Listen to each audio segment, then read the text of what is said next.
Today's episode of In the Trenches is brought to you by System 12 Guitar Method. Sign up today at ryanroxie.com.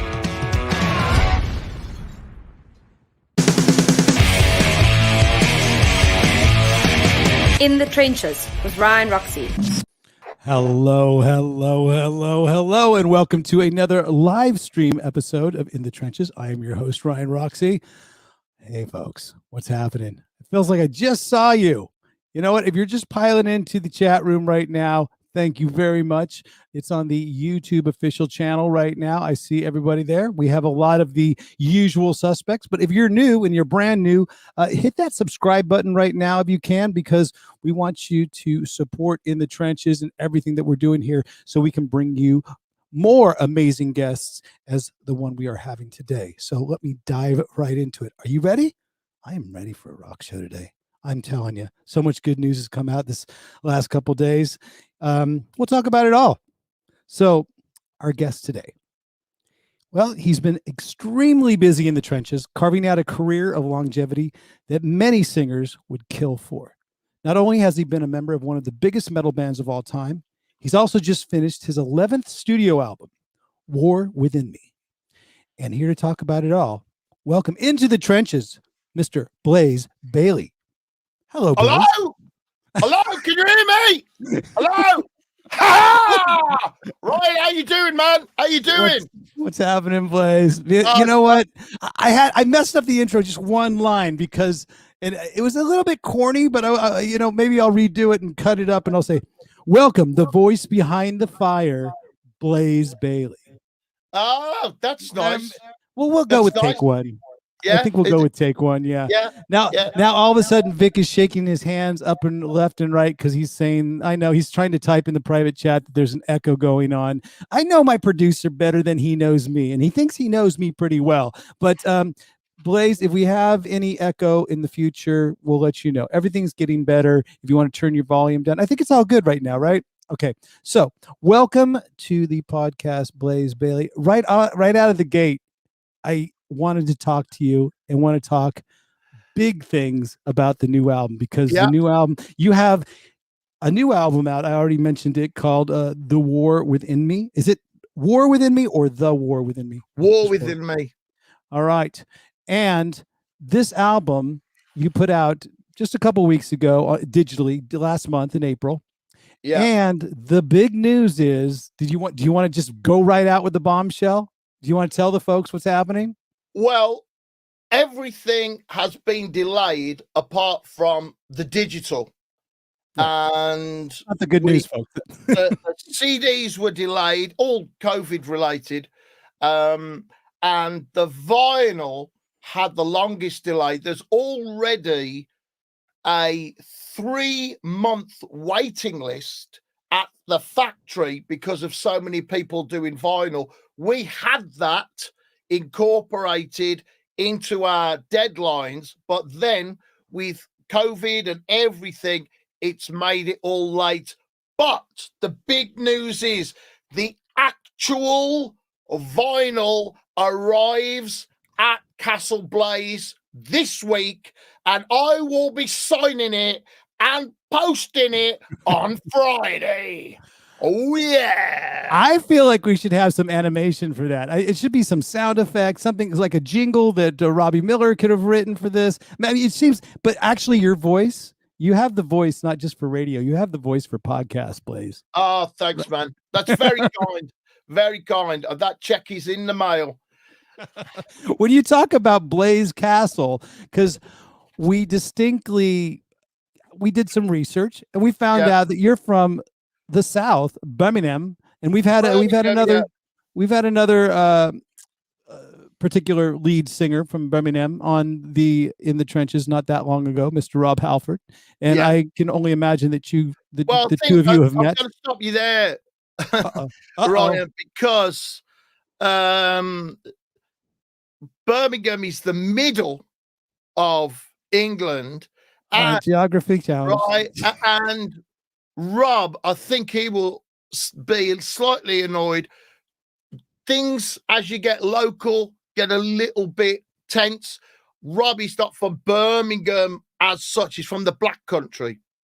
which is between Birmingham and Wolverhampton, and that's where I live as well. So it's slightly different. It's a Birmingham area, but Black Country is a place which is unique, and that's where Rob is from. It's a place, the birthplace of the Industrial Revolution, which of course became historically the cradle of heavy metal.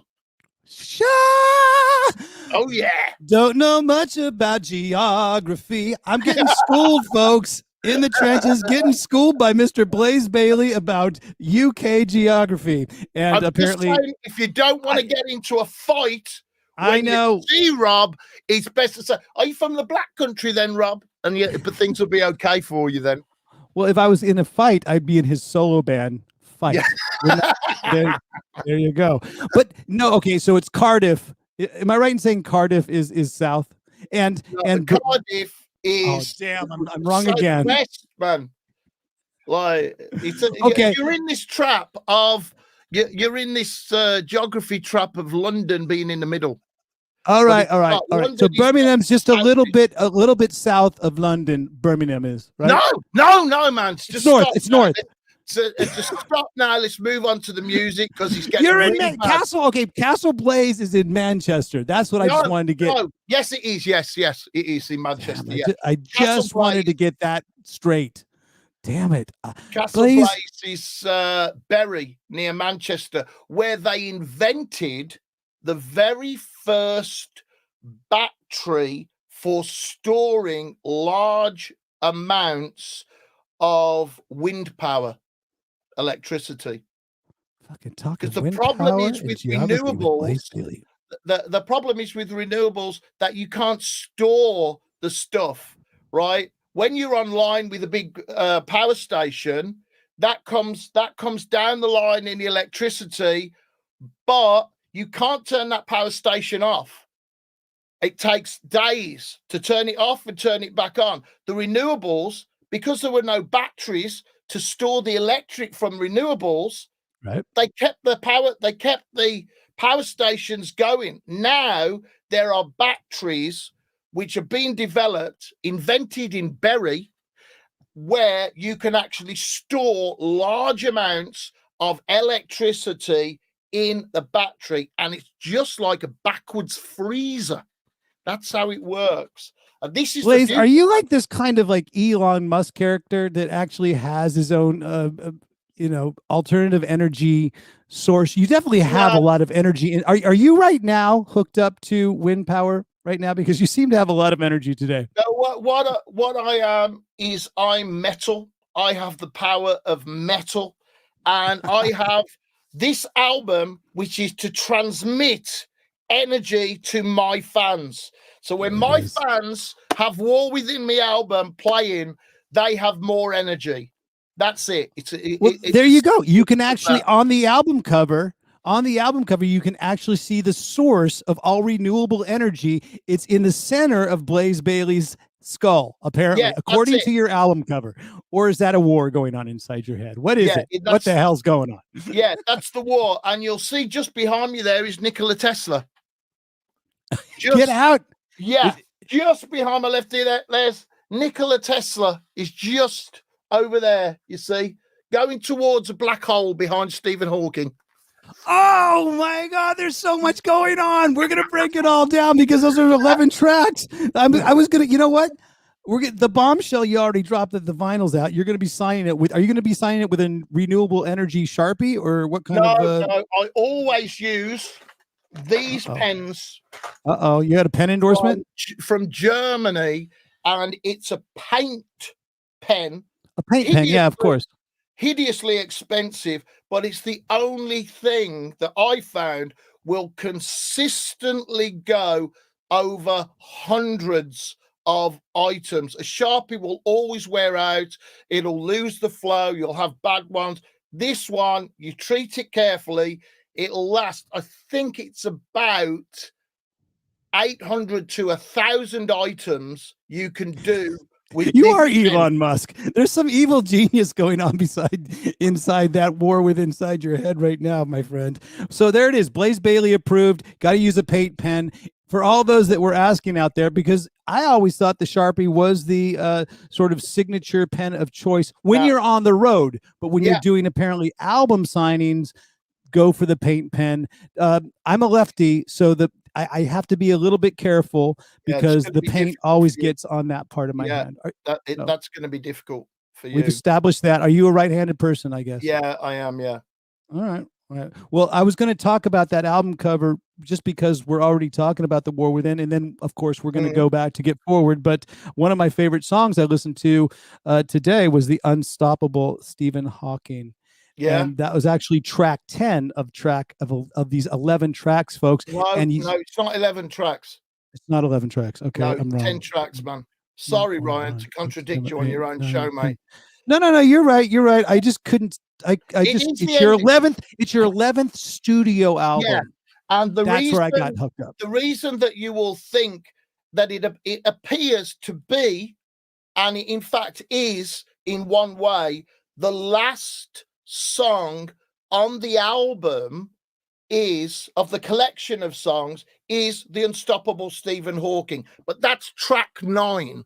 So what we do is we go from track 1, we go on the journey, end up at track 9 as the Unstoppable Stephen Hawking. That's the end, and then we kind of reprise things by coming to the last song, which is Every Storm Ends. And so it's kind of separate, but it is the ending to the whole story. The ending to the collection of songs is the Unstoppable Stephen Hawking. Okay. I wanted to do a tribute to the man, not just the scientist. Of course, genius, incredible, wrote books. He's Stephen Hawking radiation, loads of incredible things in physics that he worked out.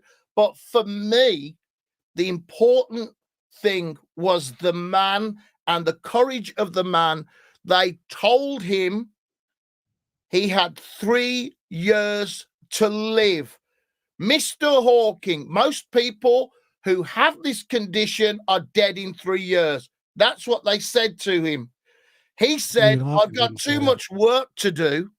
And 49 years later, he's giving a lecture on the other side of the world from a wheelchair, and he's found a way to communicate, sold out lecture, utterly brilliant. Now, if I'm faced with a situation where my body becomes almost useless and I have to go by a wheelchair, what am I going to do? I can't imagine the courage and the strength to just keep going against what appears to be impossible circumstances. I can't imagine that. So how did that man do that? And one of my favorite quotes from Stephen Hawking is, focus on what you can do. That's it. That's one of the ultimate quote. People say, how do you keep going? How do you do this? Have you got any advice for other people with disabilities? And Stephen Hawking said, focus on what you can do. And for me, I suffer with depression and have my ups and downs mentally. So it's just incredible. And we had that idea in the vault for quite a while, and we got it back out, and it was the Hawk, it was called. And the Hawk. Oh, yeah, man. I wonder if that was his nickname. That probably had to be his nickname, right? Well, it was on The Simpsons. That's what the inspiration was. That it was on The Simpsons, and Homer goes, "Hey, Hawk," and I thought, man, that's so cool. That team behind The Simpsons, they are so cool, man. That's so smart. I thought, wow, and that was it. The Eye of the Hawk. That was the center of the song, and we had it for years. And we bought it back out for these writing sessions. And I think it was Chris Appleton, who's the co-producer, co-writer with me. He said, I think we need, something a bit different for the chorus. and we jammed and we jammed, and Unstoppable came, and it just seemed completely appropriate to the man that had the death sentence but refused to give in. He had to invent black. I mean, I remember as a kid him talking about black holes and the general public thinking, yeah, he's crazy. This is not, this is all rubbish. This is all just hyperbole. And boom, now it's our reality. Yeah. And the lyric is, it uses the black holes in the lyric because it uses one of his quotes in the, that's it, man. It uses one of his quotes. Don't give up if you're in a black hole because it's not as black as people once thought. That's the start of the song. And that's the hook, man. I was thinking, I'm no scientist, man. I'm no physicist, but I was thinking it doesn't make sense to me that something just squashes up and disappears. Something has to come out. If you compress it, something out. And then that's it. Hawking radiation, all of this, and and now that's it. The center of every galaxy is a black hole. That's where we are right now. Dude. How that affects us musically, I don't know. But so far, hold on, let me catch folks up. So far with our lead vocalist, special guest, Blaise Bayley, we've been talking UK geography, we've been talking alternative energy and Stephen Hawking, and we haven't even hit the 15-minute mark. So great. Sorry. Who knows what else we're going to dive into? But let's dive into it right now with a little segment we like to call Let's Go Back to Get Forward.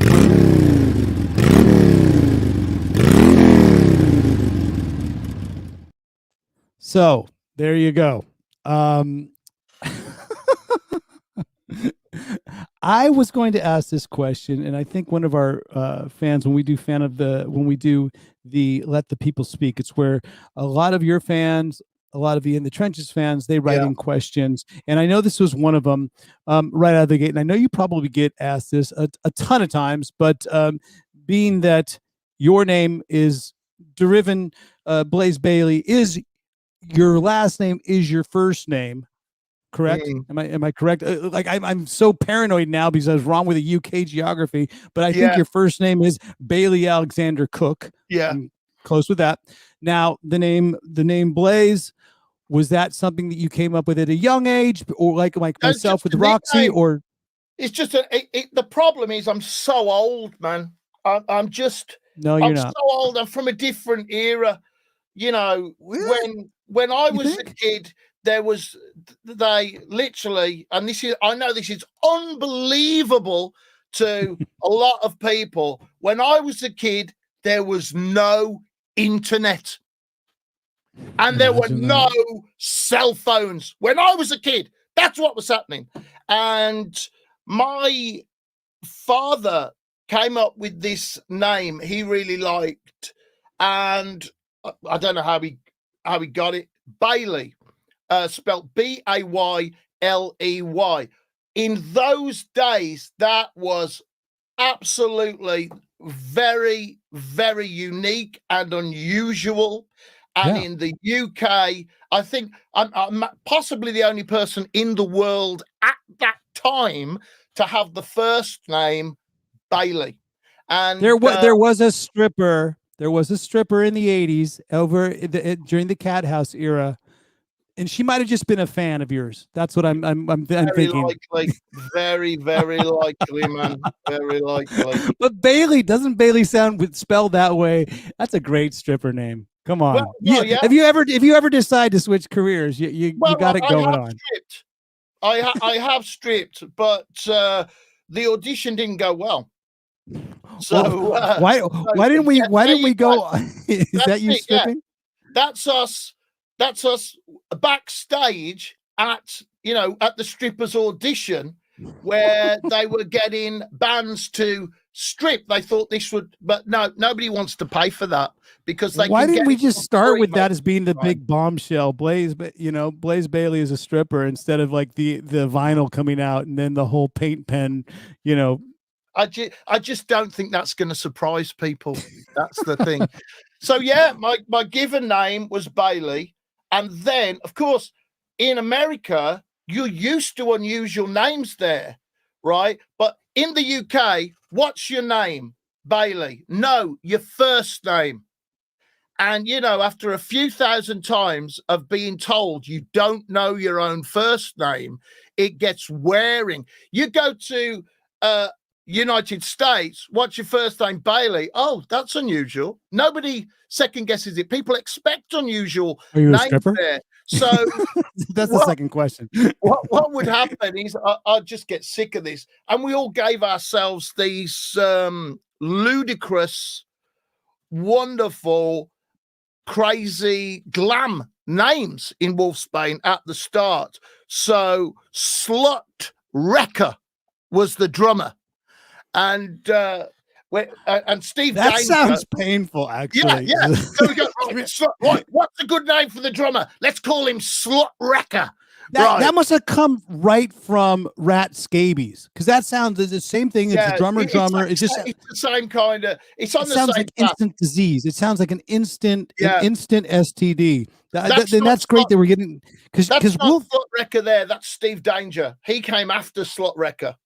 Okay, well, see, and this I knew that our producer didn't know that. I knew that was definitely Steve Danger. Come on, this is controversial. Danger when you see him. Wrecker was wrecked by a slut and could not continue. Steve Danger came along and Wolfsbane was complete.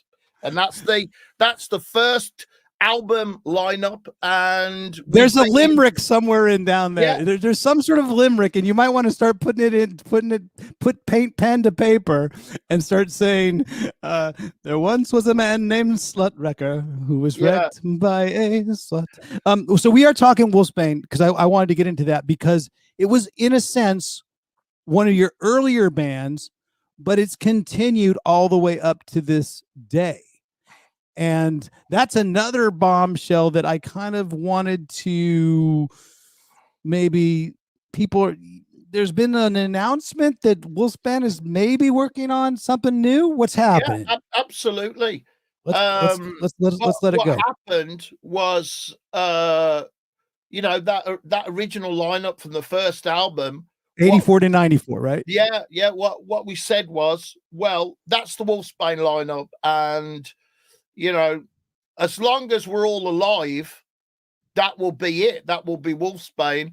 And we've made a couple of new albums after Maiden, Wolfsbane Saves the World being one of the best ones. And now, because lockdown is coming down and we can go visit each other, we're starting on another new album for Wolfsbane. So it's very, very exciting times. The thing is, the relationship between Wolfsbane and Alice Cooper is tenuous, but it is there. We supported Alice Cooper.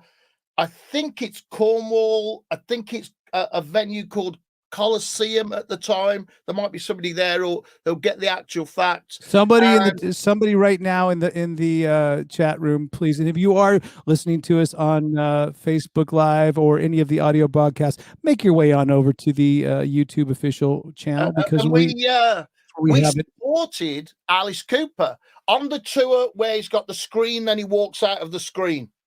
The magic screen. He got the screen and then he walks out of the screen. But the magic screen. Yeah, I think so. That's the one that we supported him on.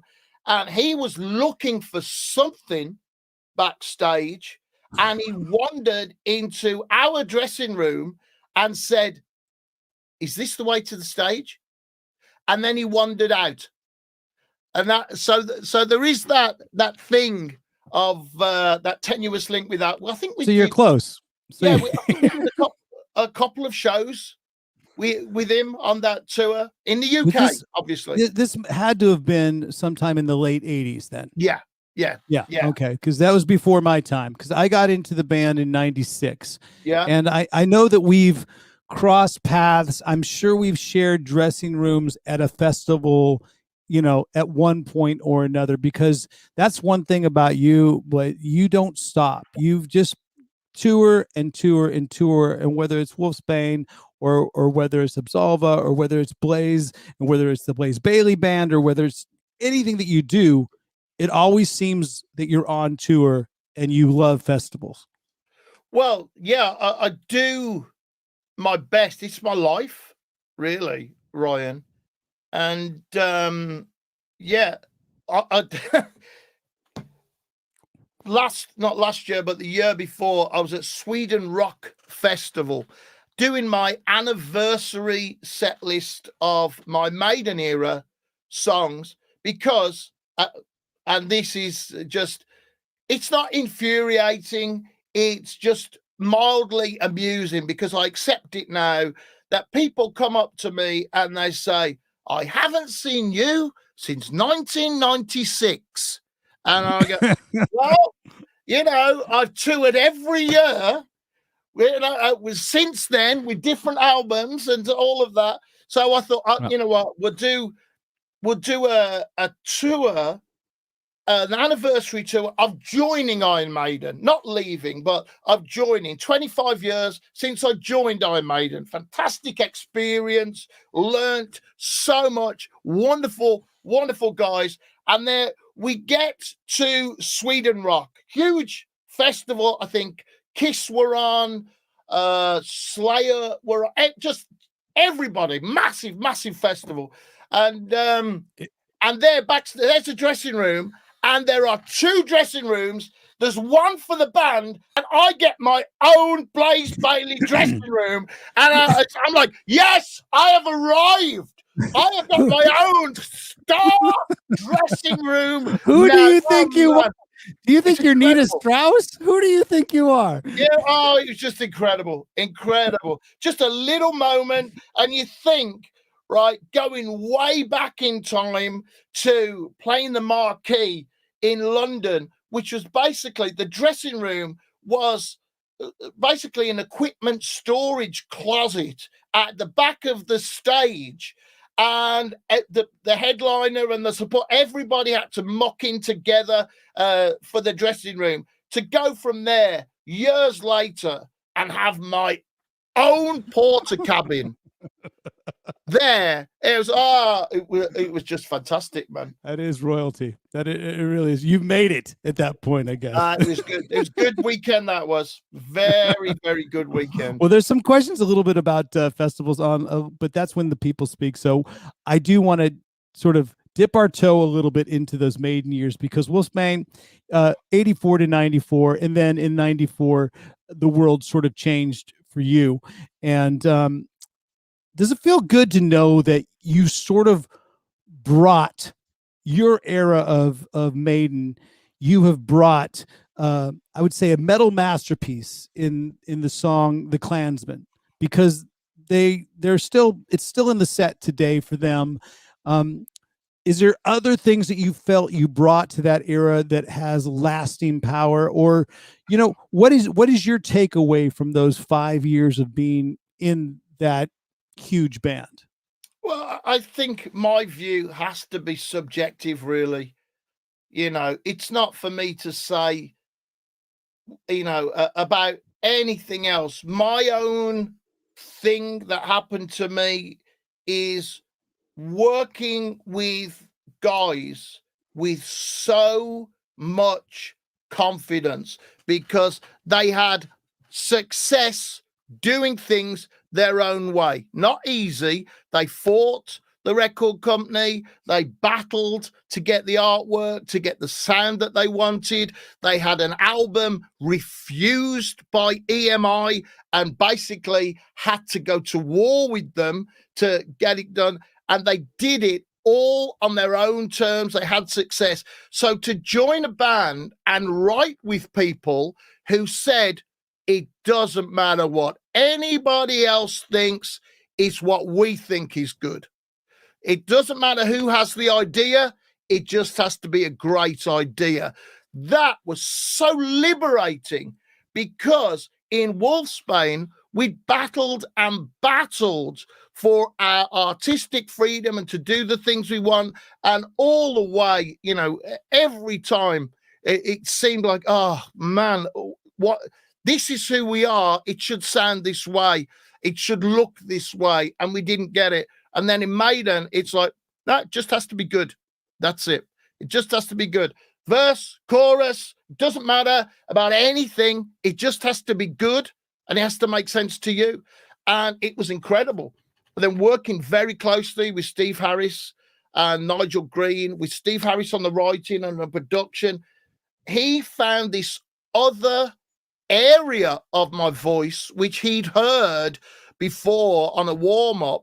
And it was like another 40% of my instrument he found. And suddenly I had all these extra places to go in my writing and musically, in my vocalizations that we found. And so that really, for me, was the big part of the X Factor and Virtual 11. And that's what's carried on forward to War Within Me. That confidence, finding that new part of my voice, strengthening that, and being able to have that in my toolbox so that when I'm looking, you know what, I want this emotion to go with this lyric, and I want it in this key. Then right, which part of the voice is it? It's this part. Yeah, got it. Okay. Steve brought out something in you that you didn't know you had. He found it. It was there, and I didn't know. And he goes, "No, we'll use this there." So on Sign of the Cross, that's where that's like a rebirth of Blaise Bayley as a vocalist is there on so much of the X Factor. And I think for me personally, the biggest song on the Virtual 11 album is Como Estas Amigos, which is a true story. And that What's the story behind that? Well, there was a war between Britain and Argentina. The Falklands War, we call it. They call it the Malvinas. And one of my friends from childhood, from school, was in the Marines, and he died on the Falklands Islands. And I never expected in my life to visit Argentina, but there I was with Maiden, and the hotel was in Parliament Square, and there is the memorial to the fallen from Argentina that died in the Falklands conflict. And there was just all of these things started going around in my head. I went to see the memorial, and the people in Argentina were just so wonderful, welcoming, generous. Some of the best fans in the world, right? Some of the best, most passionate fans in the world. How could there ever be a conflict with this? But well, of course, if the world was all as I intend it to be, metal and music, then there wouldn't have been a conflict. There wouldn't be any conflict anywhere, because you find these audiences completely agreeable and so much the same all over the world. So right? I went back to the hotel, and on the hotel note paper, I wrote what I just thought, just my thoughts, like a kind of stream of consciousness poem. Then the next year when we're writing, I pull that out and say to Yannick, oh, no, Yannick said to me, I've got this little arpeggio thing that I like. What have you got? And I pulled out this hotel note paper that I bought to the writing session, and the lyrics, it just turned into lyrics. It fitted together. Then we took it to a meeting with Steve Harris, and he said, yeah, but it goes like this.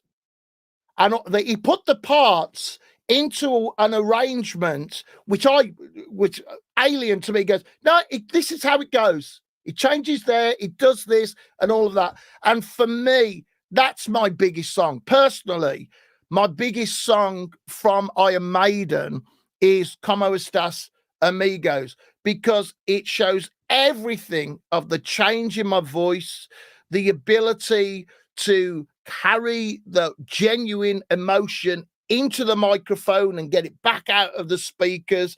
It's got the arrangement there. I learned so much. So for me, my biggest Iron Maiden song is Como Estas, Amigos. So does your buddy know all that song has some sort of reference to him and has some sort of no, because he died. Inspiration?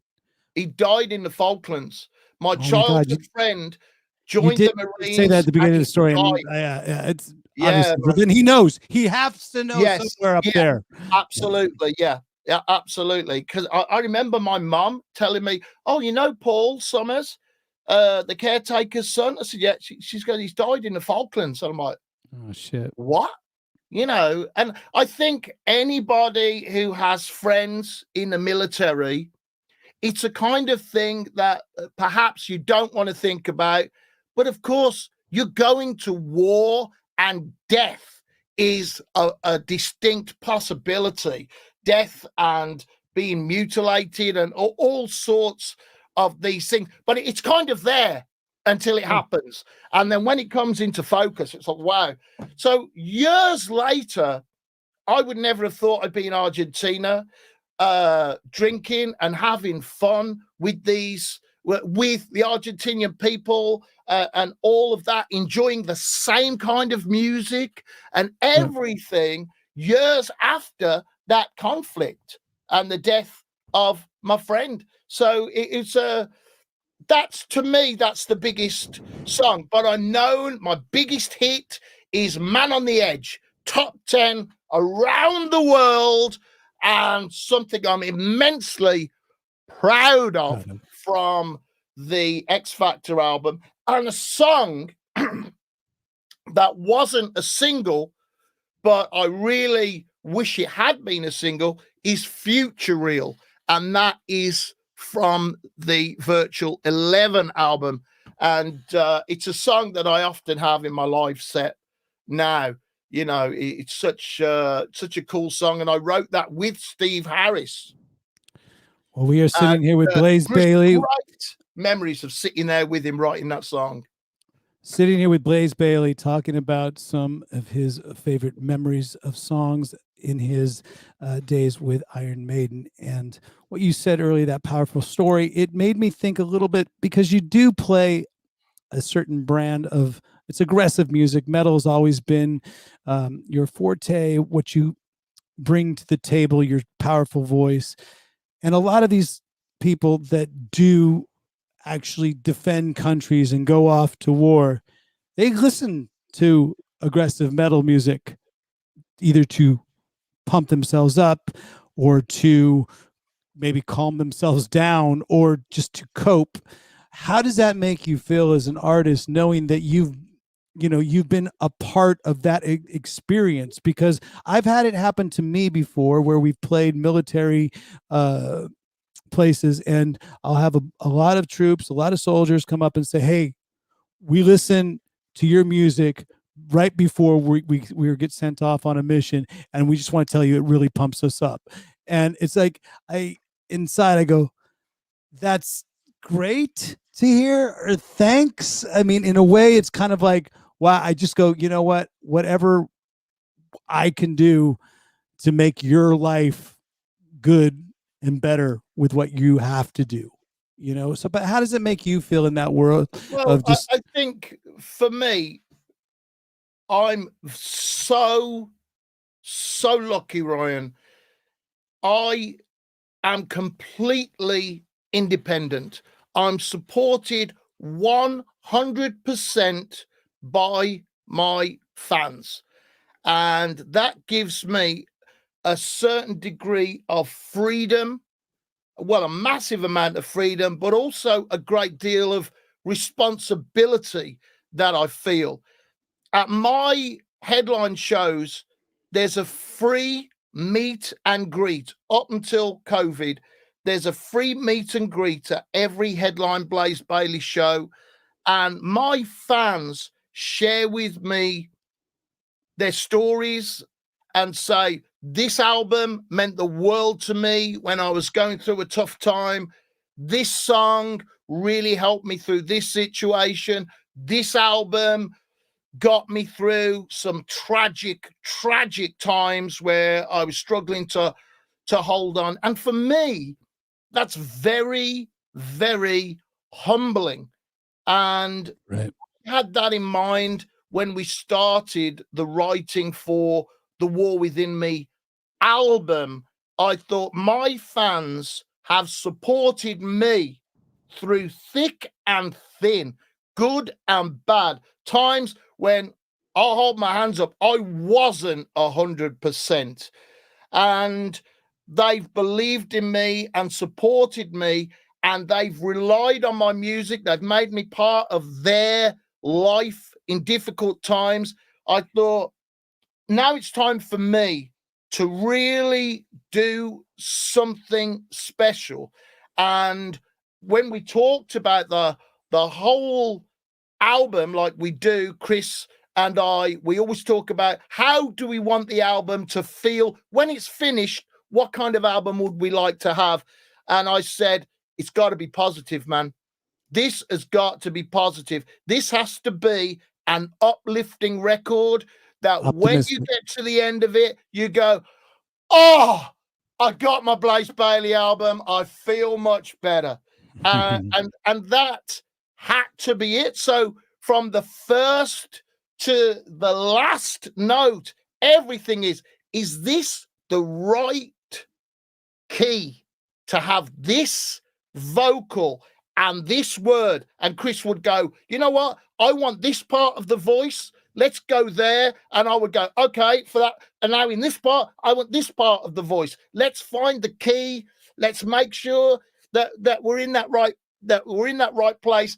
And if you've been waiting, which my fans have, for over 2 years for a Blaise Bayley record, and you're locked in at home and you can't go anywhere, when you get that record, it better be good, man. It better be uplifting. It better be great. So that's on my mind all of the time. And I'm looking over at Chris, this bit, that bit, and man, that was it. And then your passion is infectious, dude. You're hyping me up. You make me want to record an album now, man. The first people listened online to we had all these delays, but the digital release came out and the singles came out online. When those fans said, I like it, it was such a huge relief. We'd done the job, and now people have got the CD and everything. We've done the job. So it was a risk. It sounds a little bit like Chris was your Steve on this project. Chris, with you and Chris working together, maybe did Chris bring out some stuff as well? We've worked together now. This is our 4th studio album together. We've written over 50 songs together. We've produced, this is the 4th album we've produced together. And we have a kind of shorthand now about the way that we do things. It's that thing, the more you do something, the better you get at it. And so we've cut out a lot of the bits that we used to waste time on, because we know what works in one way. And also, I think one of the most important things, apart from his huge talent as a musician and his skills as an engineer, he's very patient, and he hasn't killed me. So I am an arsehole, and I freely admit I'm an arsehole. I'm difficult to work with, because sometimes I get an idea and I will charge off. I go, no, I want it like this. No. And sometimes he'll say things and I will just throw things at him, and he managed, he survived that. He hasn't killed me. And we've actually come up with some pretty good songs. So that's a huge part of the relationship. And I think what happens is, in between albums and sessions, he needs recovery time, because I think for him, it's like going back in the ring. And I think Chris is like, we get the results. We love what we do. We love metal, and we love coming up with these solutions and these ideas. We both love that. But I think for Chris, it's like, yeah, I've got another couple of weeks with Blaise. I better get ready for it, you know. It's like this. And War Within Me, you know, the work that Chris has done on that and the work that we've done together is just magnificent, man. So proud of it. But for both of us, all of the time, we had the fans front and center. We had those voices in our heads from people that come to show after show, people that have T-shirts going back years and years and drag them out, and you see other fans going, "You're so intense, Blaise. Where's that T-shirt from?" You're freaking me out. You're so intense about this album. It makes me want to go out and listen to it right now, because what the people are saying, it's not me, it's not you, it's what the people are saying, is that you are creating the type of music that Iron Maiden is no longer creating. That vibe, that sort of metal sort of pushing all for the fans. It seems like you have taken the reins and are driving that forceful music. Well, I think here's the thing. Iron Maiden are a part of pop culture. To me, Iron Maiden, along with Alice Cooper and a few other artists, are as important as Star Wars. And I think you'll get that cultural reference, Ryan. 1977, baby. Oh, yeah. Of what I'm saying. That's how important Iron Maiden, Alice Cooper, Black Sabbath, Judas Priest, only a very few bands are culturally that important. Now, when you've been going that long, I think, and you're an artist, you're going to go in different directions. So my era of the X Factor and Virtual 11 and Steve and I working together, that marked a turning point, a moving towards the more progressive side of Iron Maiden, moving towards a more elaborate side. Great music, still wonderful, wonderful music. For me, I've gone in a different direction.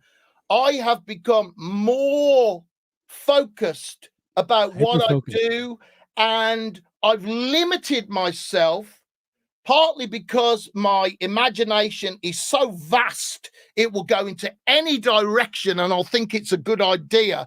And, you know, and then I'm like, how did I get here? I thought we were making a heavy metal album, and suddenly here I am with a piano and me, you know. So that's how it is. So they've gone in that direction. I've limited myself purposely as an artist. This is what I wanted to do. I wanted to focus my energy in this very specific thing.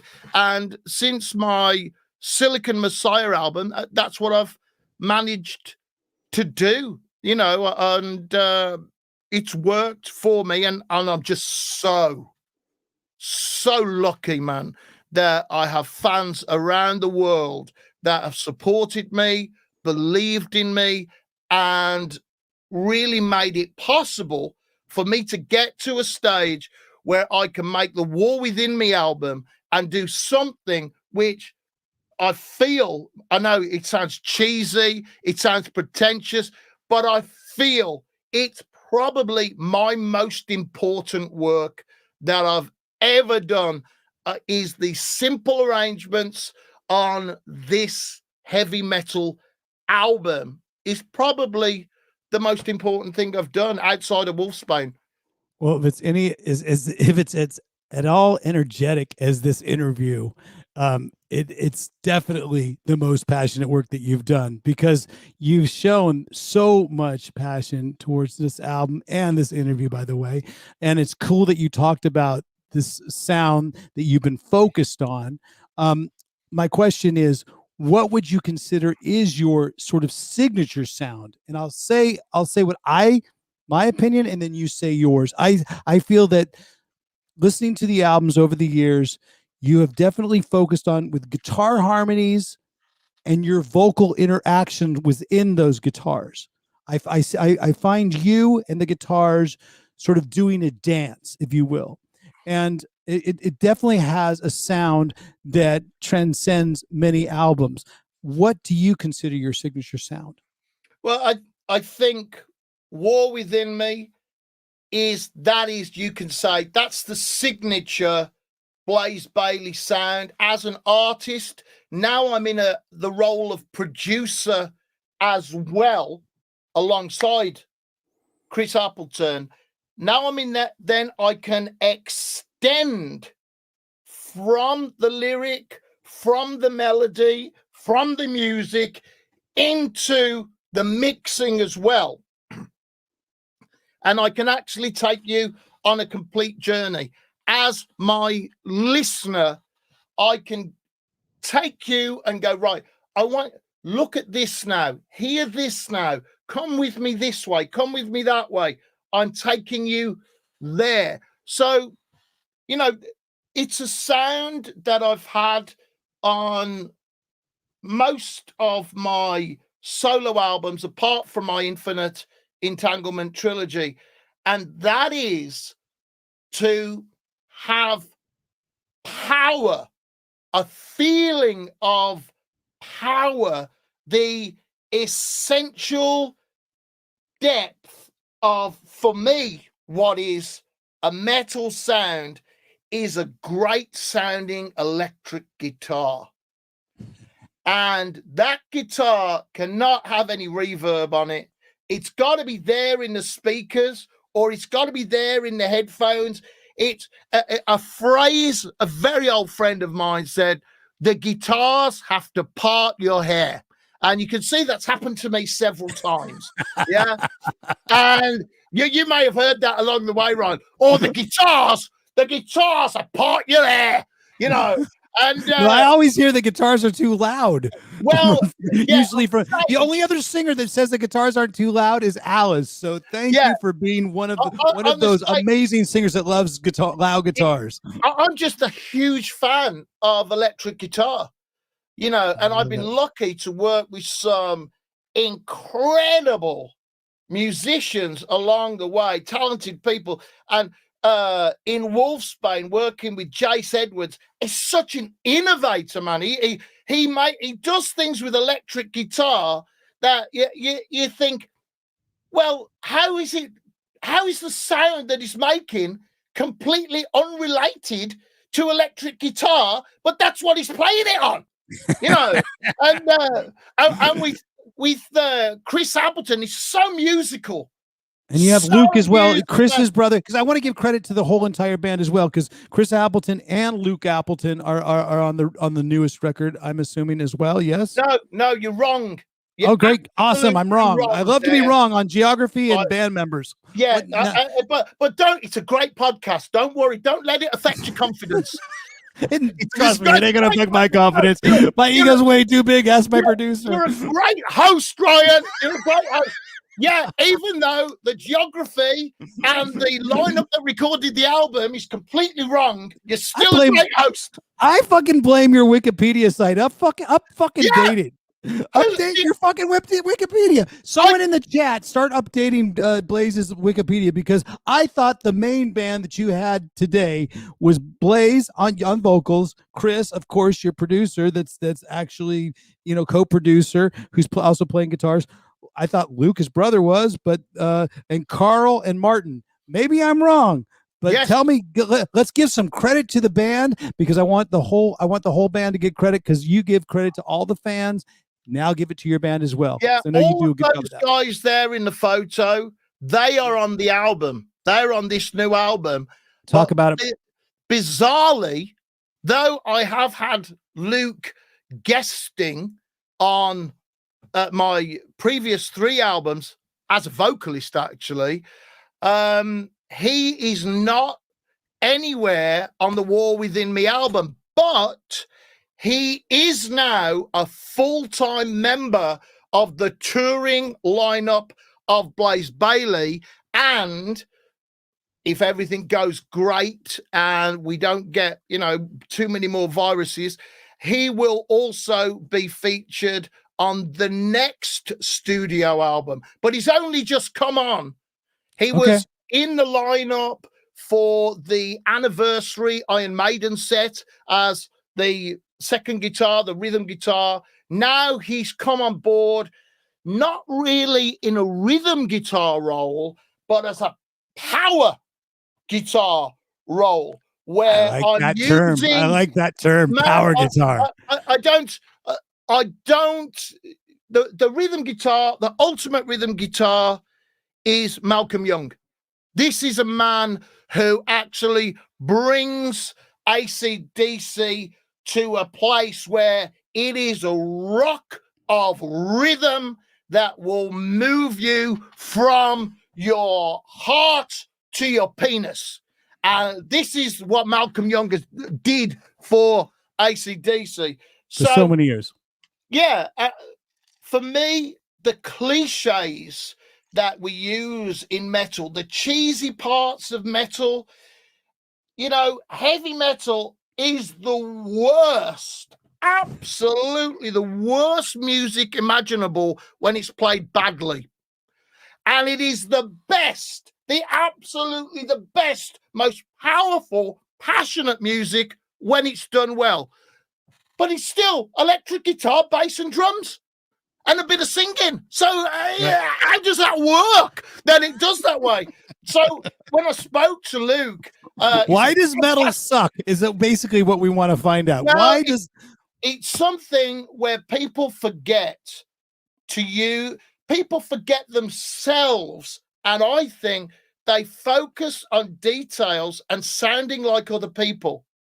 Instead of going, why do I love that band? What do they do to me?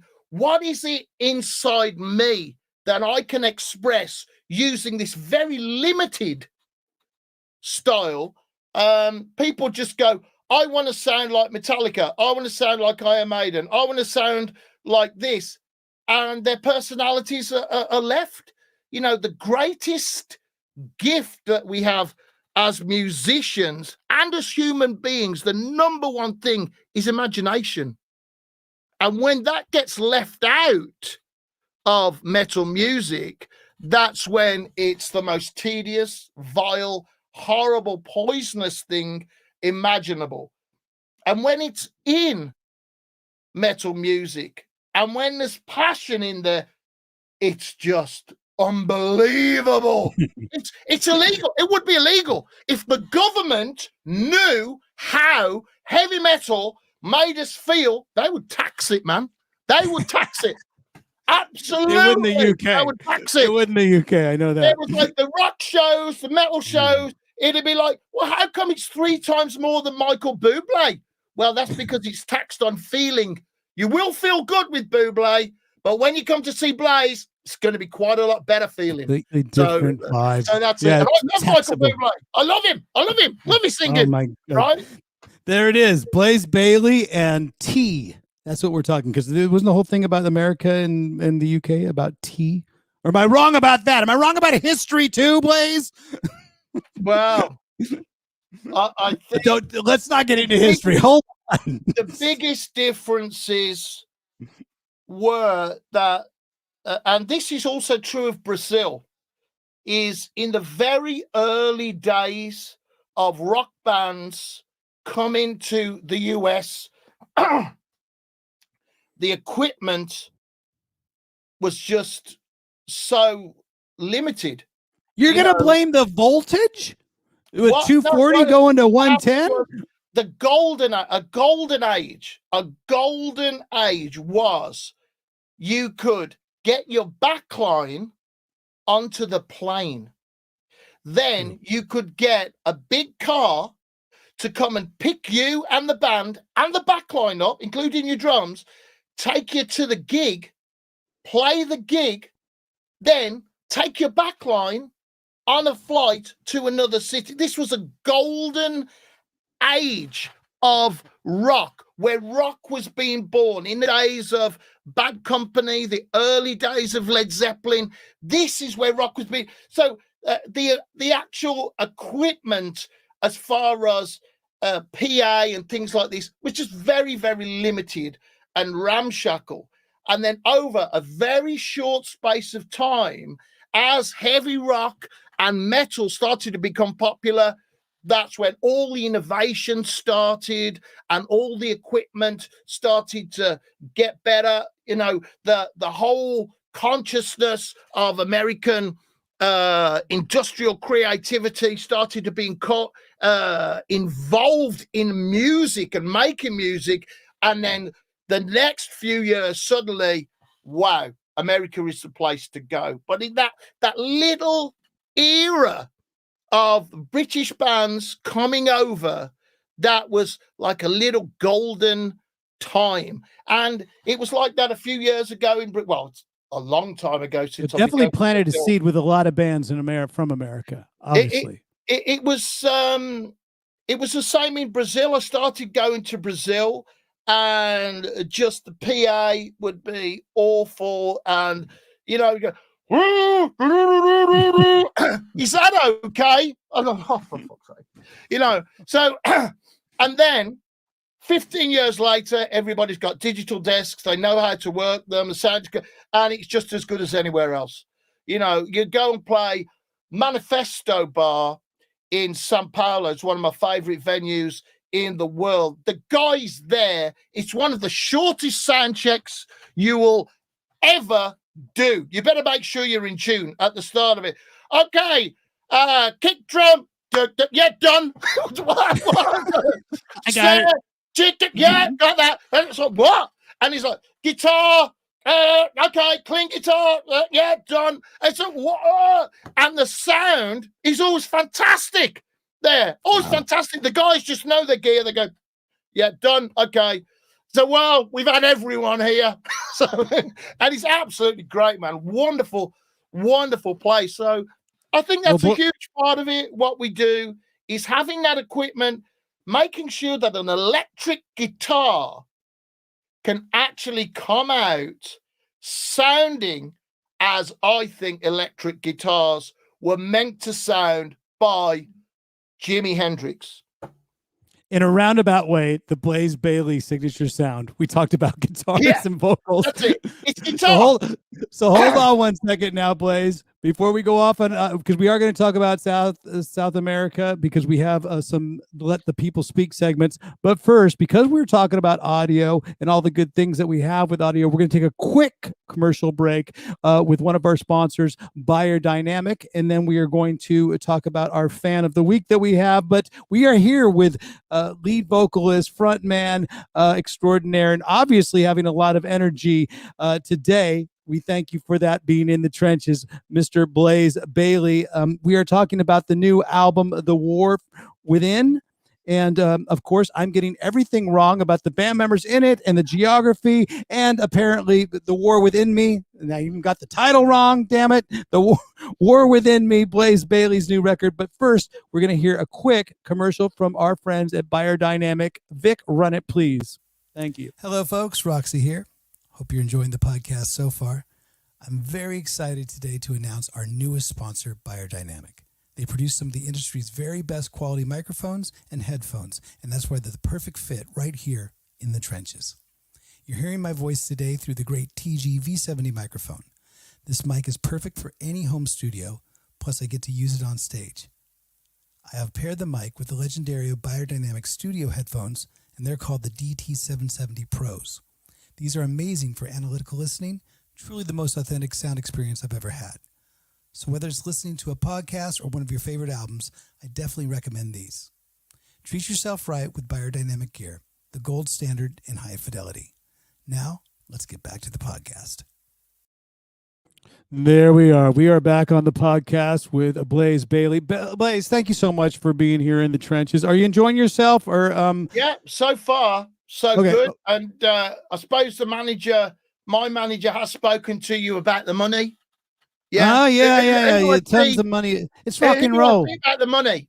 You know, at the end of the podcast, you know, who do I funny money. About the money. Yeah. It's all about the money, you know, or the lack thereof in 2020. In the early days, well, it's all the time, really. But, you know, in the early days, you do the gig and people will try and get out of, you've done it and people will try and get out of paying it. And, oh, don't have the, and I remember one situation in Brighton, and it was only £100 fee. And we had the little contract from the agent and everything.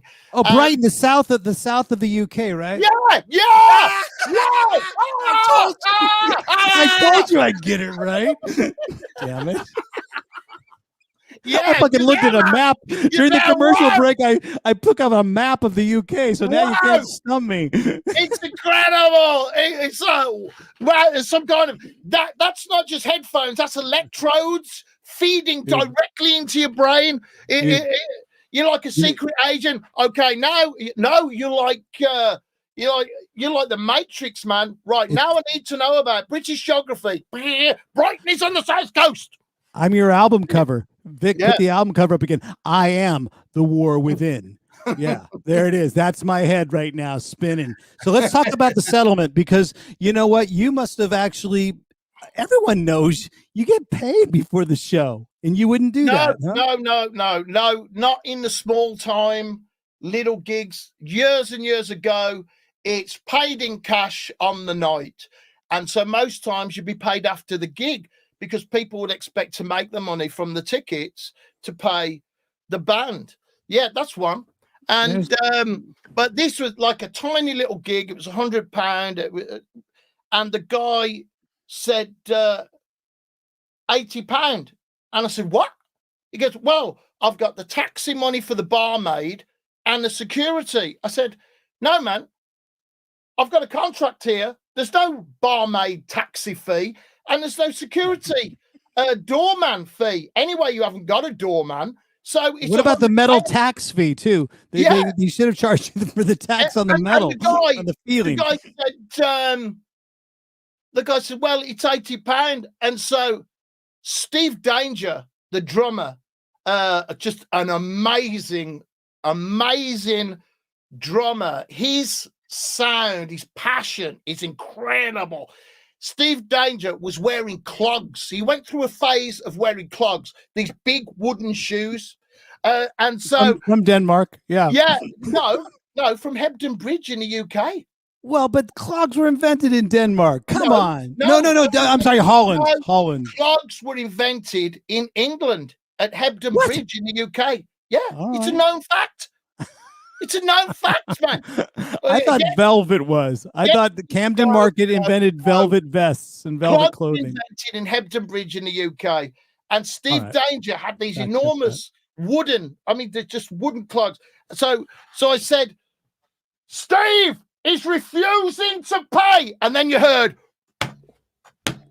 and the bloke goes, he didn't even see Steve. The bloke goes, I'll get the money. So the sound of Steve Danger walking made this guy get the money. Years later, shimmer, shimmer, shimmer, shimmer, shimmer, shimmer. We're in Los Angeles. We're on Hollywood Boulevard. It's Halloween, right? Everybody dressed up. Who are they looking at? Who is everybody on Hollywood Boulevard in Los Angeles looking at? They're looking at Steve Danger because they can hear chunk, chunk, clogs. chunk. Got the clogs, man. Yeah, the clogs invented in Hebden Bridge in England. You know what? We got to fact check that, because I think you might be wrong about. I think the clogs were invented in Holland and in the Netherlands. But no, they came up with their own clogs. Absolutely, they came up with their own clogs. Yeah, but they're not as good as the English ones. No. Well, the original Alice Cooper band, they all wore really high-heeled, and they weren't clogs, but they were like. Did he wear socks with them, or are they just toeless, naked? No, man, just don't go there. I think how did he play drums with clogs? How the fuck did Steve Danger even play the drums? He's a feel. Steve Danger is a feel player. He plays in bare feet, man. He feels the pedal. Like, you can't have shoes on. Did he have a clog roadie? Now this podcast has become completely about Steve Danger and his bass player Rod Syphilis. It's become about feeling. It's about feeling and a connection. Are those the actual clogs of Steve Danger's? No, man, it's far more glamorous than that. I don't know. Oh, I think those are actually Stephen Hawking's original clogs. And Stephen Hawking, maybe if he ever went to Hampton Bridge. Steve Boom Boom Danger. See, is there another name besides? How many nicknames did Steve Danger? Did he even have a name? Now it's Boom Boom. He got the name Steve Danger when we were in traffic, and he got out of the van in traffic and let the van keep rolling forward, got out the driver's seat, ran around the van. One of his sneakers fell off because he hadn't laced it up. He went back, got the sneaker, put it on, then jumped back in the van and carried on driving. And it was like, what? That was where he got the name Steve Danger. He's like, you're not Steve. It's like Steve Danger, we should call you. And he just stuck, man. That was that was the day he probably switched to clogs. Yeah. Man, I feel that we spent a lot of time on Steve Danger that he wouldn't spend talking about us. Yes, personally. So Luke we were talking about Luke Appleton, this incredible, talented guy, wonderful player, an expert on bass guitar and on lead guitar. He has joined my full-time touring band and will probably be on my next album. He is in a role that I have created called power guitar. But not a single note on War Within Me. No. Okay. That's all I wanted to clear up. He's been on the last 3 albums. I know. That's why I said his name. That's why I was trying to give him credit the whole entire time. Yeah. Blaise, until you corrected me on the band name. What about the other guys, the bass player, Carl and Martin? Are those the guys in the photo that were on the album as well? Yeah, that's right. You got that right. Is that Carl Schramm and Martin McNee? Absolutely. Yeah. Okay. Point them out in the lineup there. I couldn't, but that's the band, and that's the War Within Me band. Plus the great Luke Appleton, who, Vic, do you have a picture of Luke right now? My producer's saying he does not have a picture right now of just Luke. No, that's not Luke. Well, if we've already established that. If you find a picture of Absolver, Luke is in Absolver. Yeah, he's in Absolver. Now that's another thing, because you have a lot of concurrent bands, but they all sort of meld together too. They all there's members of Absolva that are in this Blaise Bayley band as well, and then Wolfsbane is still has. You guys are all the original, but you're still making a record because you're doing stuff in 2021 as well as this Blaise Bayley Absolva project. And who knows, there might be even something new coming out of the creation of Blaise Bayley in 2021. But that's why we're getting to this point where the people are speaking, and enough of us talking about it. Yep. These are questions that people want to know from the chat room. Our producer's been putting it out. It's a section we call "Let the People Speak." Come on.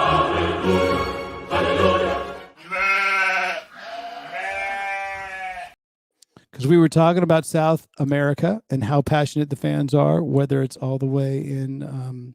Well, you're talking about Brazil a lot. So let's talk a first question off from Sergio Maciado. When will you come to play Rio again with any of the projects that you're doing? Well, it's the same answer for everything. And it's exactly the same for you, Ryan, when the virus isn't a problem. When people can go out and go to venues, that's when we'll try and get a booking and return. I miss my fans everywhere. That's been the worst part of the lockdown and staying at home for me. It's not even the gigs. It's just actually meeting my fans. It's a real source of mental sustenance for me is just meeting my fans and being able to interact with my fans. And I've really, really missed that over this time. It has meant had more time than we expected to work on the War Within Me album. We've had more time to actually work on the songs and the music, and also more time to have a break and come back to it with a more objective outlook and listen to the songs again. So that's a big part of why it sounds the way it does, and why we feel that it's so complete. We had this extra time to use for the writing and recording and production of the album, but it is at the expense of not seeing my fans. And that's what you've been doing for so many years, year in and year out. You know, with the ups and downs and the things I've been through and all of that, then my fans have always been there. And that's been a real challenge. So I'm so excited. We've got a couple of festivals this year. We've got some dates scheduled for the UK at first, see how everything goes with the rest of Europe and then the rest of the world. And you have your dates now. That was the thing I was going to say. The big news this just recently was that Alice put out a tour with Ace Frehley, and you know, fingers crossed everybody goes and gets your damn vaccine so we can actually put on shows again. And I know there's going to be a whole bunch of protocols that sort of come up with this tour. So we've already been told it's not going to be like normal touring just yet, but there's going to be a definite push towards getting things back to normalcy. Alice Cooper and Ace Frehley have announced dates, an actual tour. So I did see that on the Blaise Bayley website, and you guys can go check that out right now after the podcast, that you have some UK dates already available. And so you are going to definitely test the waters and go out in the UK first. Well, and I think starting in September. Yes, September, October. That's when we start our own small dates, and I'm very lucky to have an absolutely wonderful manager that supports me in my artistic vision, but also what he's done is he's spoken to all of the local promoters of places where we normally like to play, and he's done it in a way of, okay, we need to book something. We've got to start something. Let's do this together and let's try and make it happen together. So it's not a them and us relationship. It's right, venues and promoters and the band, we're all in this together. We all want the same thing. We all want to perform to our fans and have the energy of a live concert, no matter how small. And I'm absolutely tiny in popularity. You know, I'm not a popular singer, however famous I may be to some people, and I'm not trying to get big, and that's a difficult concept for a lot of people to understand, to wrap their head around. You could get bigger, and I'm like, why? I don't want to get big. I don't need to get big. I have enough fans. Really, I don't want any more fans, because the signings will take longer at the end of the show. You're going to get more fans out of this podcast. There's no doubt about it, Blaise. But no, you know what? Because you are so hyper-focused on what you do and you put all your passion into that, I think people respect that and people actually gravitate towards that positive energy. There's no doubt about it. Speaking of the UK and tours in the UK, I'm going to move on to a question from @band_Don_clown_corpse. Because it's, again, back to those festivals that we always seem to find ourselves playing in Europe. Do you remember playing the Medieval Fest in the UK, and did you enjoy it? Well, what town was it in? There you go. It was in the south of the UK. According to you, It's in the north. Yeah. It could have been anywhere, man. Give me a friggin' compass. According to you, I play hundreds of festivals. All right. Enormous and small, and I love them all. So the Medieval Festival is one of about 100 festivals I've played in the last 5 years. So give me a few more details, and I will tell you. I can tell you this. I did enjoy it because wherever it was, I love to sing. And if there was more than one person there, I probably would have put on the full Blaise force and done my best there. And the other thing, putting on the full Blaise force with us today in the trenches, so we appreciate that. You know that. The other thing, Ryan, I'm fiercely competitive. And really? Yeah, I think it's a part of where I've come from and my ambition.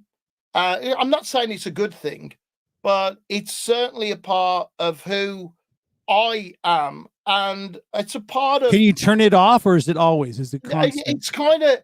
It's always there, really. There's this competitive thing. It's almost the same as sports. Is, going right back to the beginning in Wolfsbane, we wanted to be the best band in Tamworth. Then we wanted to be the best metal band in Birmingham. We wanted to be the best metal band in the UK. And for me personally, and I know this is the same for Chris Appleton and Luke, when we play live, for all the guys in the band, for Martin and Carl too, if we're on a festival, it doesn't matter where we are, we've got to be the best, man. You want to be the band that everyone talks about. Best. Yeah. Whoever is on, we look at it doesn't matter how good they are. Whoever is on, we're like, we need to kick the shit out of them. When we get on, we're gonna tear this place up. Absolutely. And that's a part of it. I love that attitude, Blaise. I just don't like it sometimes when it transcends after the gig, or when it transcends. Absolutely. It leave it on the stage. Leave it on the stage. No, we're on the same road. It is something where you want to be after the gig. Everybody's friends. It's all right, and you just you don't have to say it. It's not about being famous, how many records you sell or don't sell. It's just that when you went out on the stage, you left it all on the stage. And what you left there was bigger and more smelly and more memorable than anybody else. That's it. So when Blaise Bayley hits the stage, he leaves something big and smelly. Metaphorically smelly, Ryan. Well, we don't know that for sure, because you did have your own dressing room with your own porta potty. I remember you saying that, and I don't even want to know who had to clean that up. All right, so let's move on with one question, because this goes with guitars, and you were talking how much you do love guitars and guitarists at Bona Federico, best guitarist of all time. It's impossible. It is absolutely. You don't have to have played with them. Maybe just someone that you listen to all the time. It is impossible to say that, because it's like saying who is the best man of all time, because it is not, and you know this as much as I do, probably more. It's not about the guitar and the dexterity. It is about the man coming through the guitar and his emotions coming into what is basically, right, a magnetic field being disturbed. Electrons, a magnetic field. The strings do not touch the pickup. The pickup is magnetic. It's a magnetic field.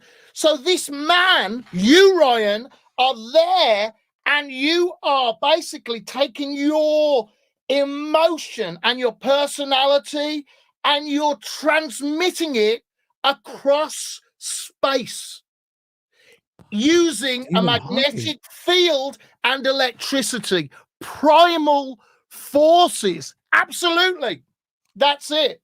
So it's impossible. But guitarists that have influenced me, I can say Tony Iommi, Jimi Hendrix, all people like that. You know, I mean, those are two amazingly great guitar players, no doubt about it. Let's move on to another question from Only Yet, because the best way to get into the music scene, because you definitely have some passion with it. What do? You just start playing? How did you do it? Did you find the guys and say, you know, how did you find the band? How did you form the band? How did anybody match the type of energy that you were putting into it when you first got into it? And what is the best way to get into the music scene? Well, I didn't form the first band. Jace Edwards and Jeff Haitley were at school together, and they were getting a band together. They were looking for a vocalist. I saw in the local newspaper, the Tamworth Herald, they had a little advert: heavy metal singer required, no experience necessary. And that was me. And so I went along to the audition, and I'd never sung in front of anybody before in my life. You know, I worked in a hotel, night shifts at the time, and my only audience was a Hoover as I cleaned the hotel. And I went along, and we thought it would be a Dyson. You know, no, man, I'm so old. It's well before Dyson. Really? Yeah, Dyson is a science fiction fantasy. When I was working in a hotel hoovering as a job, absolutely, man. That's like Star Trek, you know. Hoover was someone. Hoover was a nickname that you would call someone that would do all the drugs. I guess that would be another term. No, man, it's all about music for me. I love it. So I went along, and I think I may have been, though I don't want to know the truth about this, I may have been the only vocalist that went for an audition. And so they called me. They said, "You've got it."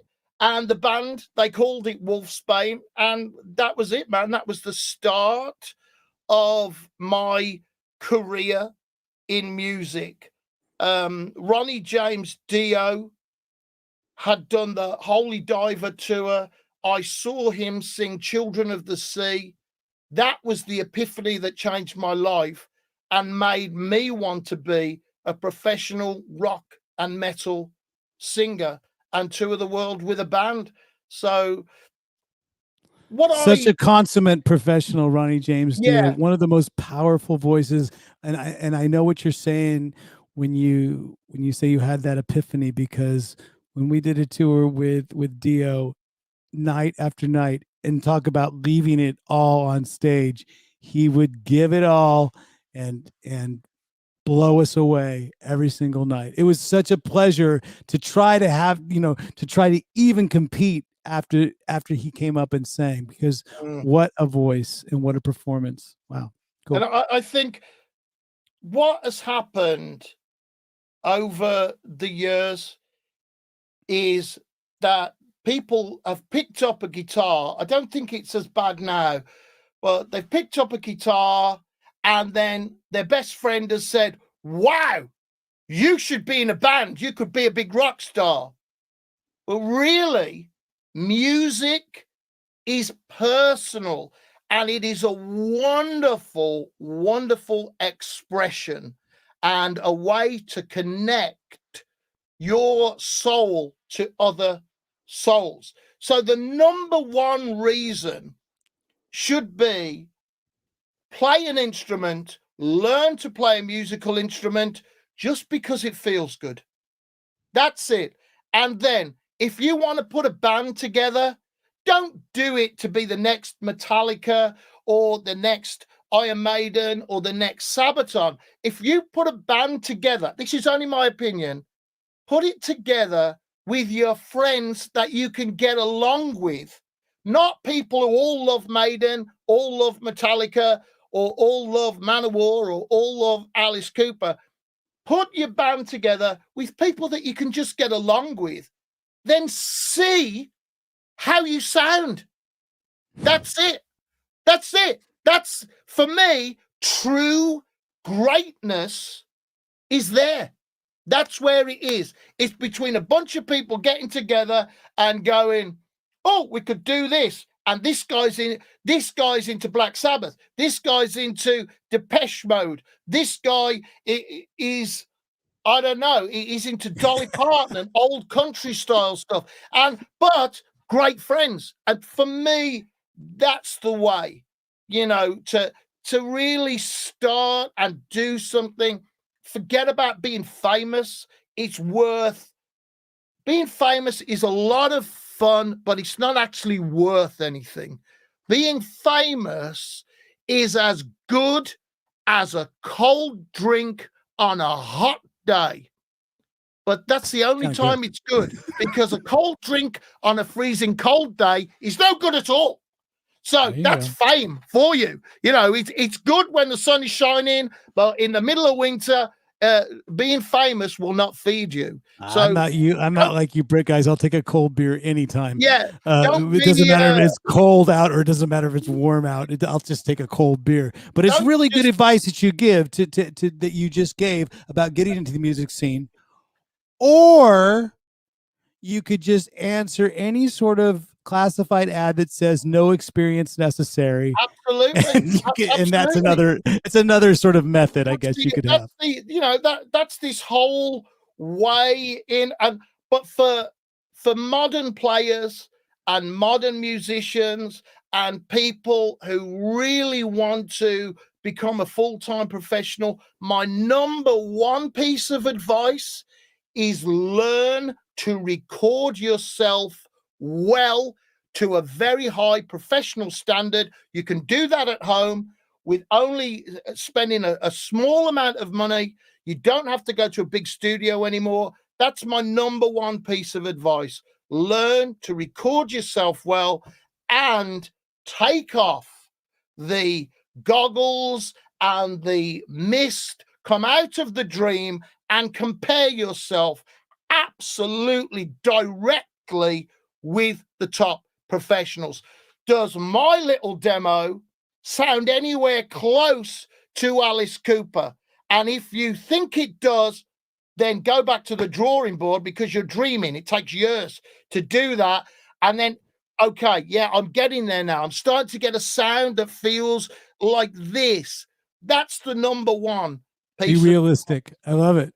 Be realistic with yourself. But you know what? I love that thing of don't take your contemporaries, take what is really above and match it, or at least do your best to get to that level. I want to be the best local band while I'm local, but I'm not aiming to just, I want to go on tour around the world with my band. I want to write songs that will connect with people on the deepest possible level.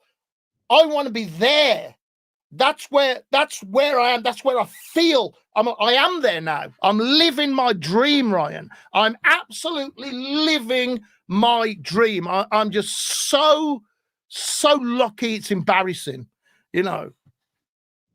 I love it. All right. My producer just actually came to me very geniusly, wrote to me on the script that we have one more segment before we have to sort of wind things down a little bit, but it's a new section because you've been talking so passionately about your fans, the In the Trenches podcast, and the whole RGA dome of what we have built over here. Ryan Roxie official YouTube channel. We have a thing called Fan of the Week, and we would like now to introduce our Fan of the Week, Kathy Grant, who has just helped us with a lot of the podcast. I was on the Pink Sock podcast earlier this week. We want to thank her for all her work that she did with that, and give her a little bit of credit where credit is due. So if you want to be an RGA, an ITT, or a Roxy Fan of the Week, just do something cool. You know what? Go follow Blaise right now on all his social medias and tell us that you did it, and tag Ryan Roxie. Kathy Grant, this one's for you. Here you go.